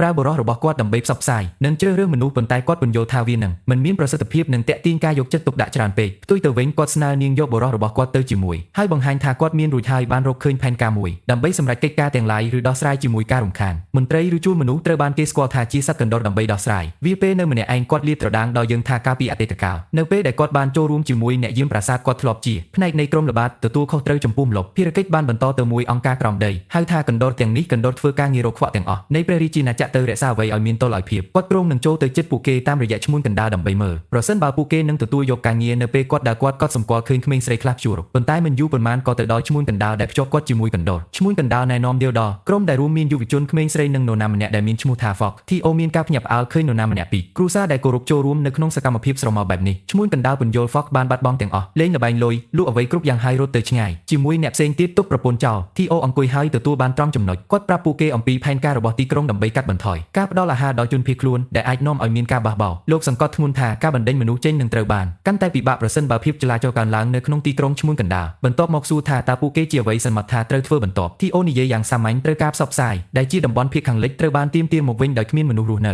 ៅដីនឹងក្នុងស្រុកព្រះម្ចាស់ស្វាគមន៍ជនភៀសខ្លួនគាត់ប្រាប់ពួកគេឲ្យធ្វើវាសម្លេងដោយប្រកបនិយមតាមដែលអាចធ្វើទៅបាននិងទូចលើការរីករាលដាលពាក្យថាទាហានស៊ីឈ្នួលហើយក៏នាវានឹងមកដល់នៅទីនេះក្នុងរយៈពេល3ថ្ងៃដើម្បីបំភ័យប្រជាជនមនុស្សម្នាក់ទៀតស្រែកនៅក្នុងការនិយាយថាប្រសិនបើមានមិនមែនជាទាហានស៊ីឈ្នួលទេមនុស្សនឹងមិនជឿពាក្យចាំអារ៉ាមមិនថាយ៉ាងណានោះទេវាអាចស្ដាប់ទៅបាន TO ធានាពួកគេថាទាហានស៊ីឈ្នួលនឹងមកហើយមាននរណាម្នាក់សួរយ៉ាងខ្លាំងប្រសិនបើពិតជាមានមែននរណាម្នាក់នៅភៀសខាងលិចតំបន់ដែលចង់ទទួលយកឈ្មោះកណ្ដាលជំពាក់មនុស្សក្បាលរំលឹកគាត់ថាច្បាស់ណាស់ថាហេតុអ្វីបានជាពួកគេព្យាយាមតាក់ទាញមនុស្សទៅតំបន់ភៀសខាងលិចគាត់ប្រាប់អ្នករាល់គ្នាថាជើហ្វាយរបស់គាត់ផ្ទុកដោយសាច់ប្រាក់ដូច្នេះពួកគេទាំងអស់នឹងទទួលបានប្រាក់បៀវត្សខ្លាំងប្រសិនបើពួកគេធ្វើការងារត្រឹមត្រូវគ្រប់គ្នាស្ទុះទៅស្ដាប់នេះហើយចង់បានចាប់ផ្ដើមក្មេងប្រុសម្នាក់សួរថាតើប្អូនស្រីតូចនឹងខ្លាយជាចូលរួមនៅក្នុងការឆ្លើយតបនាងនិយាយដោយទំនុកចិត្តសូម្បីតែមិនត្រូវការនរណាម្នាក់ជួយសម្រាប់ការងារនេះក្មេងប្រុសរំលឹកនាងថាស្ដេចបានបញ្ជាឲ្យទាហាននិងខ្នែកដើម្បីប្រតិបត្តិមេធ្មប់នៅលើគេហទំព័រការដាក់ស្ត្រីគ្រប់រូបមានហានិភ័យត្រូវបានចាប់ដោយអ្នកយាមបន្ទាប់ពីបានទាំងអស់ពួកគេបានជាងសម្រាប់ខុសមនុស្សជាងអនុញ្ញាតឲ្យពួកគេទៅចិត្តរបស់ TO ចុចដូចគាត់ចងចាំក្មេងស្រីគាត់បានឃើញព្យុះរករលឹងនៅខាងក្រៅទីក្រុងពួកគេសុទ្ធតែជាមេធ្មប់គាត់ចាប់ផ្ដើមអធិស្ឋានព្រះអង្គម្ចាស់ Roland ដើម្បីក្លាយជាស្ដេចឲ្យបានឆាប់តាមដែលអាចធ្វើទៅបានដោយសារតែគាត់គឺជាមនុស្សតែម្នាក់គត់តើអ្នកណាអាចសម្អាតភាពវិញ្ញាណនេះបានដំណឹងនៃប៉ាមួយជីទូកទៅខាងលិចតំបន់បានរីករាលដាលរួចហើយគ្រប់គ្នាកំពុងពិចារណាការធ្វើចំណាក់ស្រុកនៅទីនោះខណៈពេលដែលស្ត្រីទាំងពីរនាក់នេះរំភើបអំពីការរំពឹងទុកឆ្ពោះទៅទីខាងលិចក្មេងស្រីតូចក៏សម្គាល់អ្វីមួយនៅលើបាតដៃរបស់នាងចំណុចខ្មៅចាប់ផ្ដើមលេចឡើងរំពេចនោះភាពវឹកវរផ្ទុះឡើងនៅក្នុងតង់មនុស្សចាប់ផ្ដើមធ្ងោដោយការជិះចាប់ជំងឺចម្លែកដូចជាការរីករាលដាលលើខ្លួនប្រាណរបស់គេហើយគេអង្វរគុំឲ្យស្លាប់នៅខាងក្រៅព្រះវិហារខ្វងមនុស្សប្រមូលផ្ដុំដោយព្រះសង្ឃអធិប្បាយអំពីរបៀបមេធ្មប់កំពុងបង្កឲ្យមានការឆ្លងមេរោគនេះពួកគេសន្យាថានឹងកម្ចាត់មេធ្មប់និងធានាដល់ហ្វូងមនុស្សដែលមានទុក្ខព្រួយថាព្រះវិហារនឹងមិនឈរនៅស្ងៀមទេដោយបូជាចាឲ្យប្រកាសដែលព្រះវិហារមានបានបង្កើតអស្តបរិសុទ្ធក្តីសង្ឃឹមផ្ទុះឡើងក្នុងចំណោមប្រជាជនម្ដងទៀតប៉ុន្តែបូជាចាចាប់យកឱកាសរបស់គាត់ហើយជំរុញឲ្យពួកគេលះបង់ខ្លួនឯងទាំងស្រុងទៅព្រះវិហារដើម្បីទទួលវាអស់សង្ឃឹមមនុស្សឆាប់បង្ហាញពួកគេឆន្ទៈក្នុងការផ្ដល់ឲ្យអ្វីគ្រប់យ៉ាងសម្រាប់ព្រះវិហារការសង្គ្រោះឲ្យពួកគេធ្វើមិនខ្វល់សូម្បីតែសំណួរពាក្យរបស់ជនក្បត់នេះត្រឡប់មកវិញជាមួយនឹងគូរបស់យើង Margaret រកឃើញថាគួរឲ្យសង្ស័យថាមេធ្មប់អាចជាទទួលខុសត្រូវចំពោះរឿងនេះពេកយ៉ាងណាមិញព្រះថ្មនៃការវិនិច្ឆ័យអាចបន្សាបអំណាចមេធ្មប់យ៉ាងឆាប់រហ័សប្រសិនបើវាមិនមែនសម្រាប់នោះតំបន់ទាំងមូលនៅជុំវិញទីក្រុងបរិសុទ្ធ Herms នឹងមានត្រូវបានលុបចោលជាយូរមកហើយជនរងគ្រោះទី1ត្រូវបានគេប្រទះឃើញដេកនៅក្បែរផ្លូវចំណុចខ្មៅដ៏អាក្រក់ទាំងនោះគាត់មើលទៅស្ទើរតែដូចជាសាកសពវាហាក់ដូចជានេះគឺដូចគ្នាបំពល់សម្ដេចប៉ាបបានប្រាប់បូជាចាមេងមួយនេះមានន័យថាត្រូវបានប្រើលើ King City វារីករាលដាលយ៉ាងសាមញ្ញតាមរយៈសាកសពលួយកំពុងធ្វើដំណើរឆ្លងកាត់ខ្យល់ហើយអាចប៉ះពាល់ដល់នរណាម្នាក់ដោយមិនចាំបាច់លេបថ្នាំគ្មានអ្វីប្លែកទេមានតែព្រះវិហារទេដែលព្យាបាលសម្រាប់នេះទាំងពីរអ្នកនេះគ្មានតម្រុយអ្វីទេជំងឺនេះដូច្នេះពួកគេមានបំផុសគំនិតថាតើវាអាចជាអ្វី TO លើកឡើងថាគ្មានថ្នាំព្យាបាលទេបានដំណើរការហើយឈាមរបស់ពួកគេប្រែជាខ្មៅទាំងស្រុងសម្រាប់ហេតុផលមួយចំនួនគាត់បង្ហាញថាជនភៀសខ្លួនមួយចំនួននៅខាងក្រៅទីក្រុងនិងសូម្បីតែអ្នកដែលគាត់បានបញ្ជូននៅលើប៉ាដល់ទីក្រុងព្រំដែនចាប់បានជំងឺដូចគ្នាគាត់ពន្យល់ថាដោយសារជំរឿអាត្មានិយមរបស់សត្វកណ្ដុរពួកគេដាក់ដោយមិនដឹងខ្លួនមនុស្សឆ្លងមេរោគនៅលើប៉ាផងដែរទោះយ៉ាងណាក៏ដោយគាត់មិនបន្ទោសពួកគេទេដោយដែលគាត់បានជូនដំណឹងពួកគេអំពីការធ្វើការជាមួយអភិជននៃព្រះមហាក្សត្រទីក្រុងដើម្បីផ្លាស់ទីលំនៅជនភៀសខ្លួនចេញពីទីក្រុងដូច្នេះពួកគេរួមបញ្ចូលដោយធម្មជាតិអ្នកឆ្លងដើម្បីសុវត្ថិភាពទីក្រុង TO ប្រាប់នាងថាគាត់ឈប់ការផ្លាស់ទីលំនៅជនភៀសខ្លួននៅពេលនេះប៉ុន្តែប៉ាទាំងនោះបានបើករួចហើយប្រហែលជានៅតែមានអ្នកឆ្លងដូច្នេះគាត់ប្រាប់នាងឲ្យរីកាត្រឡប់ទៅព្រះអង្គម្ចាស់ Roland វិញថាអ្នកឆ្លងកំពុងមកផ្លូវរបស់ពួកគេដូច្នេះពួកគេគួរតែត្រៀមខ្លួនស្ត្រីធានានាងត្រូវបានគ្របដណ្ដប់ចាប់តាំងពីសារបានរីករាលដាលដូចភ្លើងឆេះប្រៃក្នុងចំណោមឈ្មួញទន្ទឹមនឹងនេះដែរនៅលើទុកជាមួយជនភៀសខ្លួនមនុស្សកំពុងមានអារម្មណ៍ឈឺយើងបានប្រទះឃើញមនុស្សស្រីដូចគ្នាពីមុននៅលើយន្តហោះជាមួយក្មេងស្រីម្នាក់ទៀតកំពុងផ្ដល់ទឹកឲ្យនាងបុរសម្នាក់ប្រមានក្មេងស្រីកុំឲ្យធ្វើចូលទៅជិតក្មេងស្រីជឿពេកដោយសារតែស្នាមបានរាលដាលដល់របស់នាងហើយនាងមិនមានរយៈពេលយូរទេគាត់ជឿជាក់ពួកគេទាំងអស់ត្រូវបានវិនិច្ឆ័យដែលធ្វើឲ្យក្មេងស្រីយំសូម្បីតែនាវិកខ្លះការដឹកជញ្ជូនពួកគេមានចាប់បានការឆ្លងទោះជាមានការអស់សង្ឃឹមក៏ដោយស្ត្រីជឿថាពួកគេនឹងត្រូវបានសង្គ្រោះនៅពេលដែលពួកគេឈានដល់ភៀកខាងលិចតំបន់បុរសម្នាក់ផ្ទុះហិង្សាអះអាងថាវាគ្មានប្រយោជន៍ទាំងអស់មិនថាពួកគេនៅណាទេទៅបុរសម្នាក់ទៀតអន្តរាគមដោយនិយាយថាវានឹងមិនមានទេគ្មានប្រយោជន៍ព្រោះពួកគេមានព្រះអង្គម្ចាស់ Roland នៅខាងពួកគេជុតបន្ទាប់ត្រូវចំណាយពេលយើងទៅទីក្រុងព្រំដែនដែលជាកន្លែងដែលយប់ Carter កំពុងប្រមូលផ្ដុំទាហានជំរុញឲ្យពួកគេមិនឲ្យយាមរបស់ពួកគេដោយសារតែជនភៀសខ្លួននៅតំបន់ភៀកខាងកើតនឹងមកដល់ឆាប់នេះព្រះអង្គម្ចាស់ Roland គឺស្មើគ្នាធ្ងន់ធ្ងរអំពីភាពបន្ទាន់ជាពិសេសបន្ទាប់ពីរៀនថាមានជំងឺមនុស្សមកព្រំដែនទីក្រុង ក្រុងហើយគាត់មានរួចហើយបានរៀបចំសម្រាប់វាលីលីបានស្ទាត់ជំនាញផងដែរដំណើរការសម្រាប់មេរោគនឹងមានបំណងចង់ជួយព្យាបាលមកដល់មនុស្សឈឺជំរំគិលានដ្ឋានត្រូវបានរៀបចំជាមុននឹងបុគ្គលដែលមានមេរោគពីកប៉ាល់មានបានមកដល់ពួកគេត្រូវបានអំដំណើរចូលទៅក្នុងតង់ដែលបងស្រីលេលីព្យាបាលពួកគេដោយប្រុងប្រយ័ត្នបំផុតដើម្បីទប់ស្កាត់ការភ័យខ្លាចនិងរក្សាសុវត្ថិភាពជនរងគ្រោះត្រូវបិទភ្នែកមើលមិនឃើញលីលីដែលធ្វើការដោយឧស្សាហ៍ព្យាយាមនៅពីក្រោយតូមួយព្រះអង្គម្ចាស់ក៏បានអនុវត្តផងដែរប្រព័ន្ធរក្សាជនរងគ្រោះពីការចូលទៅចិត្តលេលីធានាថាពួកគេព្យាបាលដោយសុវត្ថិភាពពីផ្នែកម្ខាងទៀតនៃបញ្ចុះអ្នកជំងឺទី1គឺជាទាហានដើមកំណើតមកពីទីក្រុងព្រំដែនដែលជិះលើនាវាក្មេងស្រីលេលីភ្លាមចាប់ផ្ដើមការព្យាបាលរបស់នាងដំណើរការជាមួយព្រះអង្គម្ចាស់មើលដោយយកចិត្តទុកដាក់នៅពេលដែលនាងធ្វើរួចរាល់រ៉ូឡែនសួរថាតើនាងមែនទេចប់ហើយលីលីបញ្ជាក់ថានាងមានបន្ទាប់មកគាត់សួរអត់ធ្មត់ពីរបៀបដែលគាត់មានអារម្មណ៍ទាហាននិយាយដំបូងគាត់មានអារម្មណ៍ល្អប៉ុន្តែបន្ទាប់មកគាត់ពិតជាភ្ញាក់ផ្អើលនៅពេលគាត់ដឹងថាវាគឺជាព្រះអង្គម្ចាស់រ៉ូឡែនដែលបាននិយាយទៅកាន់គាត់ទាហានជម្រាបសួរភ្លាមព្រះអង្គម្ចាស់ដោយស្នាមញញឹមដ៏ធំនៅលើមុខរបស់គាត់បង្ហាញពីអារម្មណ៍ដ៏អស្ចារ្យរបស់គាត់ងាកចំពោះលេលីព្រះអង្គម្ចាស់រ៉ូឡែនស្វែងរកការបំភ្លឺនាងពន្យល់ថារោគសញ្ញាមិនមានលក្ខណៈធម្មតានៃជំងឺពេះនោះទេចំណុចខ្មៅគឺមកពី sepsis ដែលបណ្ដាលឲ្យជំងឺសរសៃប្រសាទសូម្បីតែបន្ទាប់ពីការសម្លាប់ចោលបាក់តេរី Yersinia pestis កន្លែងទាំងនេះត្រូវការពេលវេលាឲ្យត្រឡប់មកធម្មតាវិញសម្ដេចប្រាប់គាត់ប្រមូលទាហានផ្សេងទៀតហើយបញ្ជូនពួកគេប្រហែល10នាក់ក្នុងពេលតែមួយទាហានមកក្បាលដោយអំណរគុណណាណាសម្រាប់ការព្យាបាលរបស់នាងប៉ុន្តែព្រះអង្គម្ចាស់រ៉ូឡែនកែតម្រូវគាត់ដោយនិយាយថាវាជាលេលីមិនមែនណាណាដូចជាណាណាព្យាបាលរបួសដែលជាកន្លែងដែលមានការហូរឈាមឬដូច្នេះសទាហានបង្ហាញគាត់យ៉ាងឆាប់រហ័សគោរពបងស្រីលេវីដែលជំរុញនាងយ៉ាងខ្លាំងវាប្រហែលជាលើកដំបូងពេលវេលានាងមើលទៅធូរស្រាលនិងធម្មជាតិដូចនាងជាធម្មតាធ្វើដូចជាកូនចាប់រឹងរូសប៉ុន្តែម្ដងទៀតនាងបែរមករកនាងធម្មតាវិញរឹងរូសដោយខ្លួនឯងខណៈពេលដែលញឹមបន្តិចនាងទូចថានាងមិនត្រូវការអិនទៀនទេប៉ុន្តែព្រះអង្គម្ចាស់រ៉ូឡែនចំអកឲ្យនាងសួរថាហេតុអ្វីបានជានាងព្រឺសម្បូរយ៉ាងនេះព្រះអង្គម្ចាស់ផ្ដល់ឲ្យនាងនៅបន្ទះចាស់ដ៏ល្អមួយហើយនោះជាពេលដែល Nightingale ចូលទៅក្នុងកន្លែងកើតហេតុប្រាប់ពួកគេថានាងទើបតែធ្វើជាសាក្សីបាតុភូតចម្លែកមួយនាងពន្យល់ថាមានសញ្ញាវេទមន្តនៅក្នុងឈាមរបស់មនុស្សទាំងនោះហើយព្រះអង្គម្ចាស់គឺល្អណាស់ភ្ញាក់ផ្អើលពេលរឿងនេះ Nightingale បន្តការពិពណ៌នាអំពីរបៀបនៅក្នុងអ័ព្ទវាមើលទៅដូចជាផ្កាយនៅក្នុងមេឃអ្វីមួយដែលនាងបានធ្វើមិនដែលឃើញជាមួយបែបនេះទេពន្លឺវេទមន្តតូចពីមុនខណៈពេលដែលសម្ដេចកំពុងពិនិត្យវត្ថុនៅក្រោមមីក្រូទូសគាត់មើលឃើញទាំងនេះសត្វល្អិតតូចដែលពោពេញទៅដោយស្លោះ Nightingale លាតត្រដាងពីអ្វីទាំងអស់តាក់ទងនឹងវេទមន្តគឺបណ្ដាលមកពីមេធ្មប់ឬអ្វីដែលត្រូវធ្វើជាមួយព្រះវិហារនាងអាចធ្វើបានភ្នាល់ថាជីវិតរបស់នាងតាព្រះវិហារកំពុងធ្វើដូចជាថ្នាំគ្រាប់ទាំងនោះទន្ទឹមនឹងនេះកំហុសរបស់លីលីវាប្រហារភ្លាមសត្វល្អិតដែលពោពេញដោយទឹករំអិលទាំងនេះហើយចាប់ផ្ដើមលេបពួកគេព្រះអង្គម្ចាស់ផងដែរបង្កើតអគារទី2ដែលណាណាអាចធ្វើបានព្យាបាលរបួសធ្ងន់ធ្ងរអ្នកជំងឺគាត់មានទំនុកចិត្តពួកគេអាចដោះស្រាយការរីករាលដាលនេះជាមួយក្មេងស្រីដែលមានទេពកោសល្យ2នាក់លោកសង្ឃឹមថាពួកគេអាចឈរជើងបានក្នុងពេលឆាប់នេះឆាកទទួលបានការអបអរសាទរដែលពួកគេសមនឹងទទួលបានជំនួសឲ្យស្ងាត់ការព្យាបាលនៅក្នុងប្រអប់ទាំងនោះរំពេចនោះសម្ដេចបានកត់សម្គាល់ Nightingale មួយដេកនៅពេលដែលគាត់ព្យាយាមចាប់នាងចេញនាងចាប់ផ្ដើមជែកអំពីរឿងដែលហាក់ដូចជាមិនពាក់ព័ន្ធជាមួយនឹងទឹកមុខញឹមស្រស់ស្រាយនាងបានបង្ហាញថាសិស្សអាជីពមេធ្មប់នឹងមានសមាជិកថ្មីពេលប្រឡប់យើងឃើញក្មេងស្រីដែលអង្គុយលើដីទាហានម្នាក់ផ្ដល់អំណោយដល់នាងអាហារហើយនាងអរគុណគាត់យ៉ាងកក់ក្ដៅនាងនៅតែឆ្ងល់បន្តិចត្រូវតែពាក់ blindfold មុនពេលចូលទៅក្នុងតង់ប៉ុន្តែបន្ទាប់ពីទទួលបានការព្យាបាលអាចកំបាំងនោះនាងនិងអ្នកដទៃកំពុងមានអារម្មណ៍ប្រសើរជាងមុនទឹកភ្នែកសប្បាយឡើងនៅក្នុងភ្នែករបស់នាងដូចជានាងដឹងគុណថាអ្វីមិនអីទេឥឡូវនេះនាងគ្រាន់តែចង់រស់នៅបែបនេះដោយសារតែជីវិតរបស់ពួកគេកាលពីមុនលំបាកជាពិសេសចាញ់ទាំងពីរម៉ាក់និងប៉ារបស់នាងអ្វីដែលនាងចង់បានឥឡូវនេះគឺដើម្បីរស់នៅជាមួយបងស្រីរបស់នាងមែនហើយវាហាក់ដូចជាមួយនៃក្មេងស្រីទាំងពីរនេះគឺជាមេធ្មប់ហើយនោះជាច្បាស់ណាស់ថាហេតុអ្វីបានជា Nightingale បានណែនាំអំពីថ្មីមេធ្មប់ចូលរួមជាមួយពួកគេឆាប់នេះត្រូវហើយនាងលេចឡើងនៅពីក្រោយបងប្អូនស្រី Nightingale ណែនាំខ្លួននាងជាមេធ្មប់គួរឲ្យចាប់អារម្មណ៍ក្មេងស្រីឆ្លើយតបទៅនឹងកាយវិការនិងណែនាំខ្លួននាងដូចជា Lisha White នឹងនាងបង្ហាញនាងភ្លាមមានបំណងចង់ចូលរួមក្នុងសមាគមអាប់ធ្មប់ Nightingale យល់ព្រមនឹងផ្ដល់ការឲ្យយកនាងហូមដោយលើកឡើងថាព្រះអង្គម្ចាស់ Roland ចង់បានដើម្បីជួបនាងផងដែរពេលក្រោយយប់នោះនៅក្នុងប្រាសាទយើងឃើញព្រះអង្គម្ចាស់កំពុងពិនិត្យសម្ភារៈទាំងនេះពីមុនគាត់ដែលមើលទៅតាក់ទងនឹងសមត្ថភាពរបស់ Lisha ទោះបីជាជាក់លាក់អំណាចរបស់នាងគឺមិនច្បាស់លាស់នាងបានប្រើពេងមួយបង្ហាញពីសមត្ថភាពរបស់នាងបារម្ភថានាងអាចបានធ្វើឲ្យខូចពេងប៉ុន្តែព្រះអង្គម្ចាស់ធានានាងហើយសួរថាតើនាងអាចទេធ្វើដូចគ្នាជាមួយអ្នកដទៃវត្ថុមុនពេលនាងអាចធ្វើបានឆ្លើយតបក្រពះរបស់នាងរអ៊ូទមខ្លាំងធ្វើឲ្យនាងអាម៉ាស់ Nightingale ញឹមហើយសម្រេចចិត្តចាប់យកអាហារមួយចំនួនមុនចូលទៅក្នុងវត្ថុដែលស្រាលវិញព្រះអង្គម្ចាស់សម្រេចចិត្តជូនបុណ្យដល់នាងហើយនៅយប់នោះមេធ្មប់ទាំងអស់ប្រមូលផ្ដុំគ្នានៅជុំវិញតូត្រៀមខ្លួនដើម្បីរីករាយនឹងអាហារវេននេះជាផ្លូវការស្វាគមន៍ Lisha ចូលសហជីពនិងមនុស្សគ្រប់រូបប្រមូលផ្ដុំជុំវិញនាងយ៉ាងកក់ក្ដៅដែលធ្វើឲ្យបេះដូងរបស់ក្មេងស្រីនោះរលាយភ្លាមវេននេះផ្ដល់សាច់អាំងឲ្យនាងនិយាយពីការដុតបំពង់របស់ Anna លើកទឹកចិត្ត Lisha ឲ្យសាកល្បងវាទន្ទឹមនឹងនេះឡៃនឹងធ្វើឲ្យត្រូវប្រកាសថាបំរើស្រាដ៏ល្អរបស់នាងទូចថានាងរីករាយតាមដែលនាងចង់បានវេននេះបន្ទាប់មកថើបនាងនៅលើស្មាហើយប្រាប់នាងអាចហៅនាងបានប្រសិនបើនាងត្រូវការអ្វី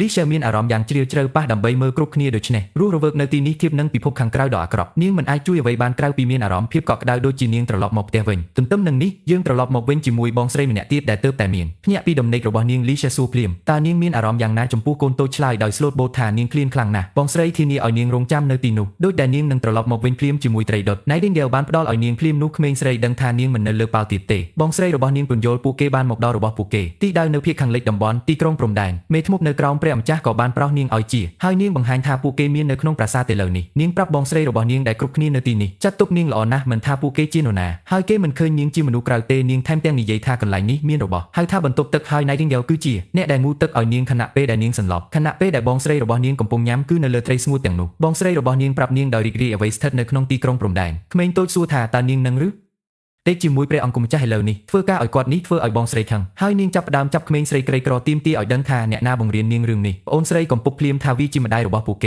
េតែបានប្រាប់នាងនឹងនេះជាមូលហេតុដែលនាងច្បាស់កុំឲ្យឪពុកយកអ្នកបម្រើដ៏ស្រស់ស្អាតនៅផ្ទះហាក់បីដូចជាឪពុករបស់ពួកគេមានកេរ្តិ៍ឈ្មោះជាអ្នកលេងសៀកកាលពីជំនាន់គាត់និយាយពីឪពុកម្ដាយលីសាចងចាំពួកគេសម្រាប់មួយពេលនោះហើយមានអារម្មណ៍សោកសៅតាំងពីពេលនោះមកស្លាប់នាងមិនដែលមានកន្លែងណាជាកម្មសិទ្ធិទេឥឡូវនេះនាងអាចនៅទីនេះបាននាងបារម្ភពីសមត្ថភាពរបស់នាងនិងមិនមានប្រយោជន៍ចំពោះព្រះអង្គម្ចាស់ទេរ៉ូលិនទោះបីជានាងសន្មតថាអាចស្ដារឡើងវិញវត្ថុនៅពេលណាដែលនាងប្រើសមត្ថភាពរបស់នាងជាញឹកញាប់បញ្ចប់ដោយការបំផ្លាញអ្នកដទៃពិបាកការងារនាងថែមទាំងបានប្រែក្លាយពេញរបស់ព្រះអង្គម្ចាស់ចូលទៅក្នុងគំនរនៃសារធាតុផ្សេងគ្នាវាហាក់ដូចជាជំនាញរបស់នាងទំនោរទៅខាងវិស្វកម្មបញ្ច្រាស់ជាងការស្ដារវត្ថុប៉ុន្តែពួកគេហាក់ដូចជាដោយប្រើពាក្យស្ដារជាការស្ដារវត្ថុទៅទម្រង់ដើមរបស់វាមិនជួសជុលខូចនៅពេលនេះនាងព្រួយបារម្ភប្រសិនបើព្រះអង្គម្ចាស់រ៉ូឡែនយល់ស្របសមត្ថភាពរបស់នាងគ្មានប្រយោជន៍ទេអាចគ្រាន់តែទាត់ទាំងពីរពួកគេចេញពីប្រាសាទថ្ងៃបន្ទាប់មកដល់ហើយមានផ្សេងវត្ថុចៃដន្យដាក់នៅមុខលីសាព្រះអង្គម្ចាស់សូមឲ្យនាងព្យាយាមស្ដារធាតុដំបូងនាងធ្វើតាមដោយរីករាយហើយប្រើវេទមន្តរបស់នាងធម្មពលភ្លាមទន្ទឹមនឹងនេះ Nightingale មិនអាចទេជួយប៉ុន្តែគាត់សម្គាល់ព្រះអង្គម្ចាស់ទឹកមុខរីករាយរបស់ Roland ថ្ងៃនេះទៅណាព្រះអង្គម្ចាស់សារភាពថាគាត់រំភើបណាស់ដោយសារតែជាមួយ Leisure សមត្ថភាពពួកគេអាចជាការពិតធ្វើឲ្យជាក់ស្ដែងមួយចំនួនវឌ្ឍនភាពនៃការរលីនឹងឧស្សាហកម្មផលិតកម្មគាត់ចាប់ផ្ដើមស្វែងយល់ព័ត៌មានលម្អិតបច្ចេកទេសនោះសូម្បីតែ Nightingale ក៏រកឃើញដែរមួយគេងបន្តិចម្ដង Leisure ត្រូវបានបញ្ចប់ជាមួយនឹងទី1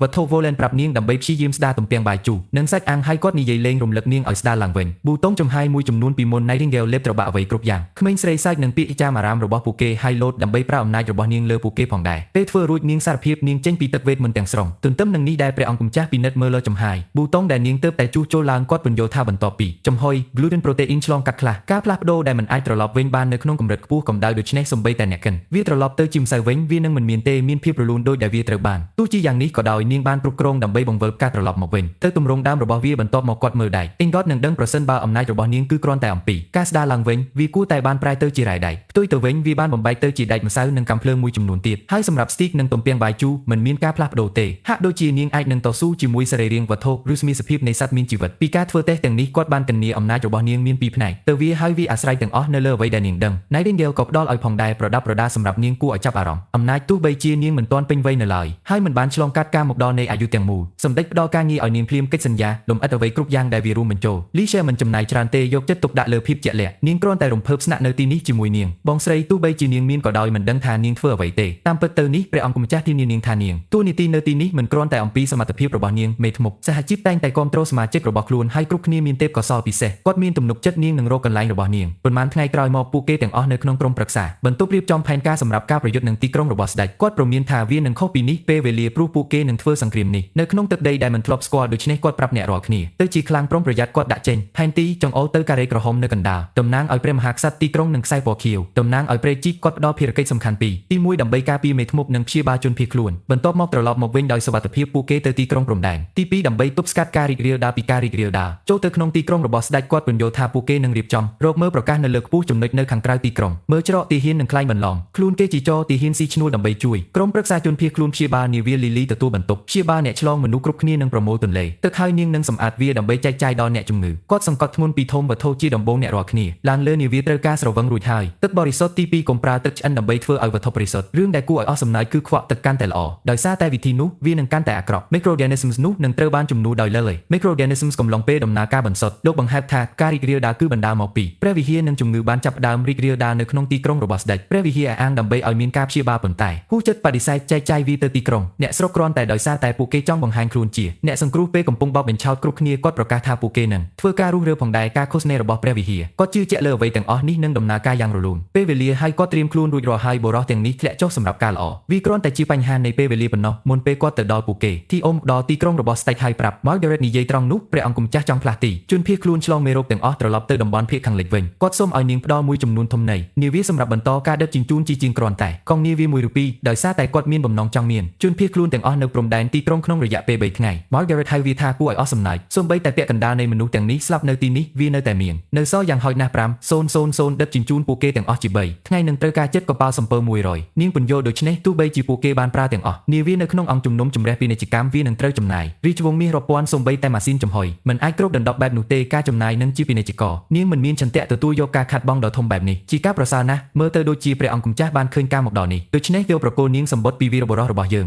ការដាក់ចេញទាំងអស់ព័ត៌មានលម្អិតអំពីការចំណាយវាក៏ពន្យល់ថាប្រសិនបើពួកគេមិនអាចទទួលបានមនុស្សគ្រប់គ្នាចេញក្នុងរយៈពេល3ថ្ងៃព្រះវិហារអាចវាយលុកចូលអ្វីអាចរញ៉េញ៉ៃបន្ទាប់ពី Margaret អានសម្បត្តិនាងលោត្រង់ដល់ចំណុចសួរអំពីបន្ទាត់ពេលវេលា TO មើលទៅឆ្ងល់មួយផ្លែកឆ្ងល់ថានាងជាអ្វីមធ្យោបាយដោយស្នាមញឹមបន្តិច Margaret សួរដោយសុភាពថាពេលណាពួកគេត្រូវតែមានទាំងអស់កប៉ាល់ត្រៀមចេញដំណើរទេប្រកាសថាអ្វីដែលនៅក្នុងនោះសម្បត្តិប៉ុន្តែវាត្រូវតែមានអ្វីដែលល្អដើម្បីធ្វើកញ្ជ្រោងលោភ្លុននេះលើកលែងតែពាក្យនេះលឿនណាស់កន្លែងការថែកប៉ែជាទៅលើដងទន្លេ Fjords កន្លែងដែលក្រុមជំនុំបោះបង់ចោលស្ថិតក្រោមការវាយប្រហារដោយគមេធ្មប់ដឹកនាំការចោទប្រកាន់គឺ Lady Ash និងនាងក្រុមនារីតូចផ្អែមបន្ទាប់ពីប្រទេសឃើញព្រួញត្រូវបានគេបាញ់ Ash ជូនដំណឹងដល់នាវិករបស់នាងព្រួញប្រឆាំងនឹងបេសាចរបស់ពួកគេដូច្នេះពួកគេត្រូវការសម្អាតឲ្យបានលឿនជាមួយនឹងគំនិតនោះនាងលោតនៅលើអាកាសដោយគ្មានការព្រមានការឡើងខ្ពស់ល្មមទៅដល់ទីហ៊ាននៅលើជញ្ជាំងដោយដាវមួយដាវរបស់នាងលុបវាចេញដូចជាគ្មានអ្នកណាធ្វើជំនួញនាងបន្តវាឆ្វេងស្ដាំកាត់បន្ថយអ្នករាល់គ្នានៅក្នុងផ្លូវរបស់នាងដោយគ្មានថែរក្សាពិភពលោកមួយនៃផ្នែកព្យាយាមតាមដាននាងជាមួយពិសេសបានបង្កើតព្រួញប៉ុន្តែគាត់ធ្វើឲ្យភ្នែករបស់គាត់ហែកចេញដោយខ្លាញ់ខ្មៅក្អែកដែលគួរឲ្យសង្ស័យស្រដៀងនឹង Maggie ក្មេងស្រីផ្សេងទៀតមកប្រញាប់ត្រឡប់ទៅចូលរួមការប្រយុទ្ធហើយ Ash ប្រមូលផ្ដុំមិត្តរបស់នាងរំលឹកពួកគេថា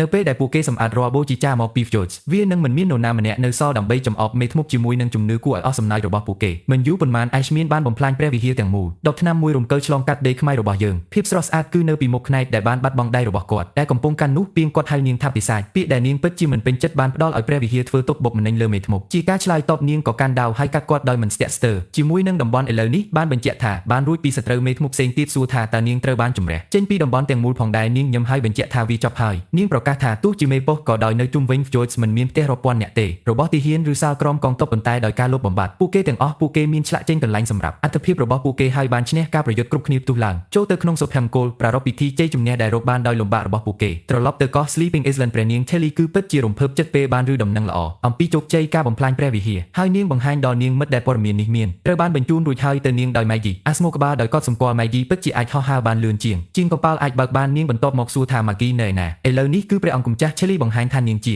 បានចាក់ចេញទៅភាគខាងលិចរួចហើយតំបន់ដោយមិនរងចាំ Telly ពន្យល់ដូច្នេះ Maggie បានបង្កើតមិត្តម្នាក់នៅទីនោះហើយប្រសិនបើវាមិនមែនសម្រាប់ការប្រយុទ្ធទេប្រឆាំងនឹងព្រះវិហារនាងនឹងបានទៅដល់ហើយទីក្រុងព្រំដែនឥឡូវនេះ Telly សារភាពថាបន្ទាប់ពីច្រើនអំពីពួកគេនាងគ្រាន់តែ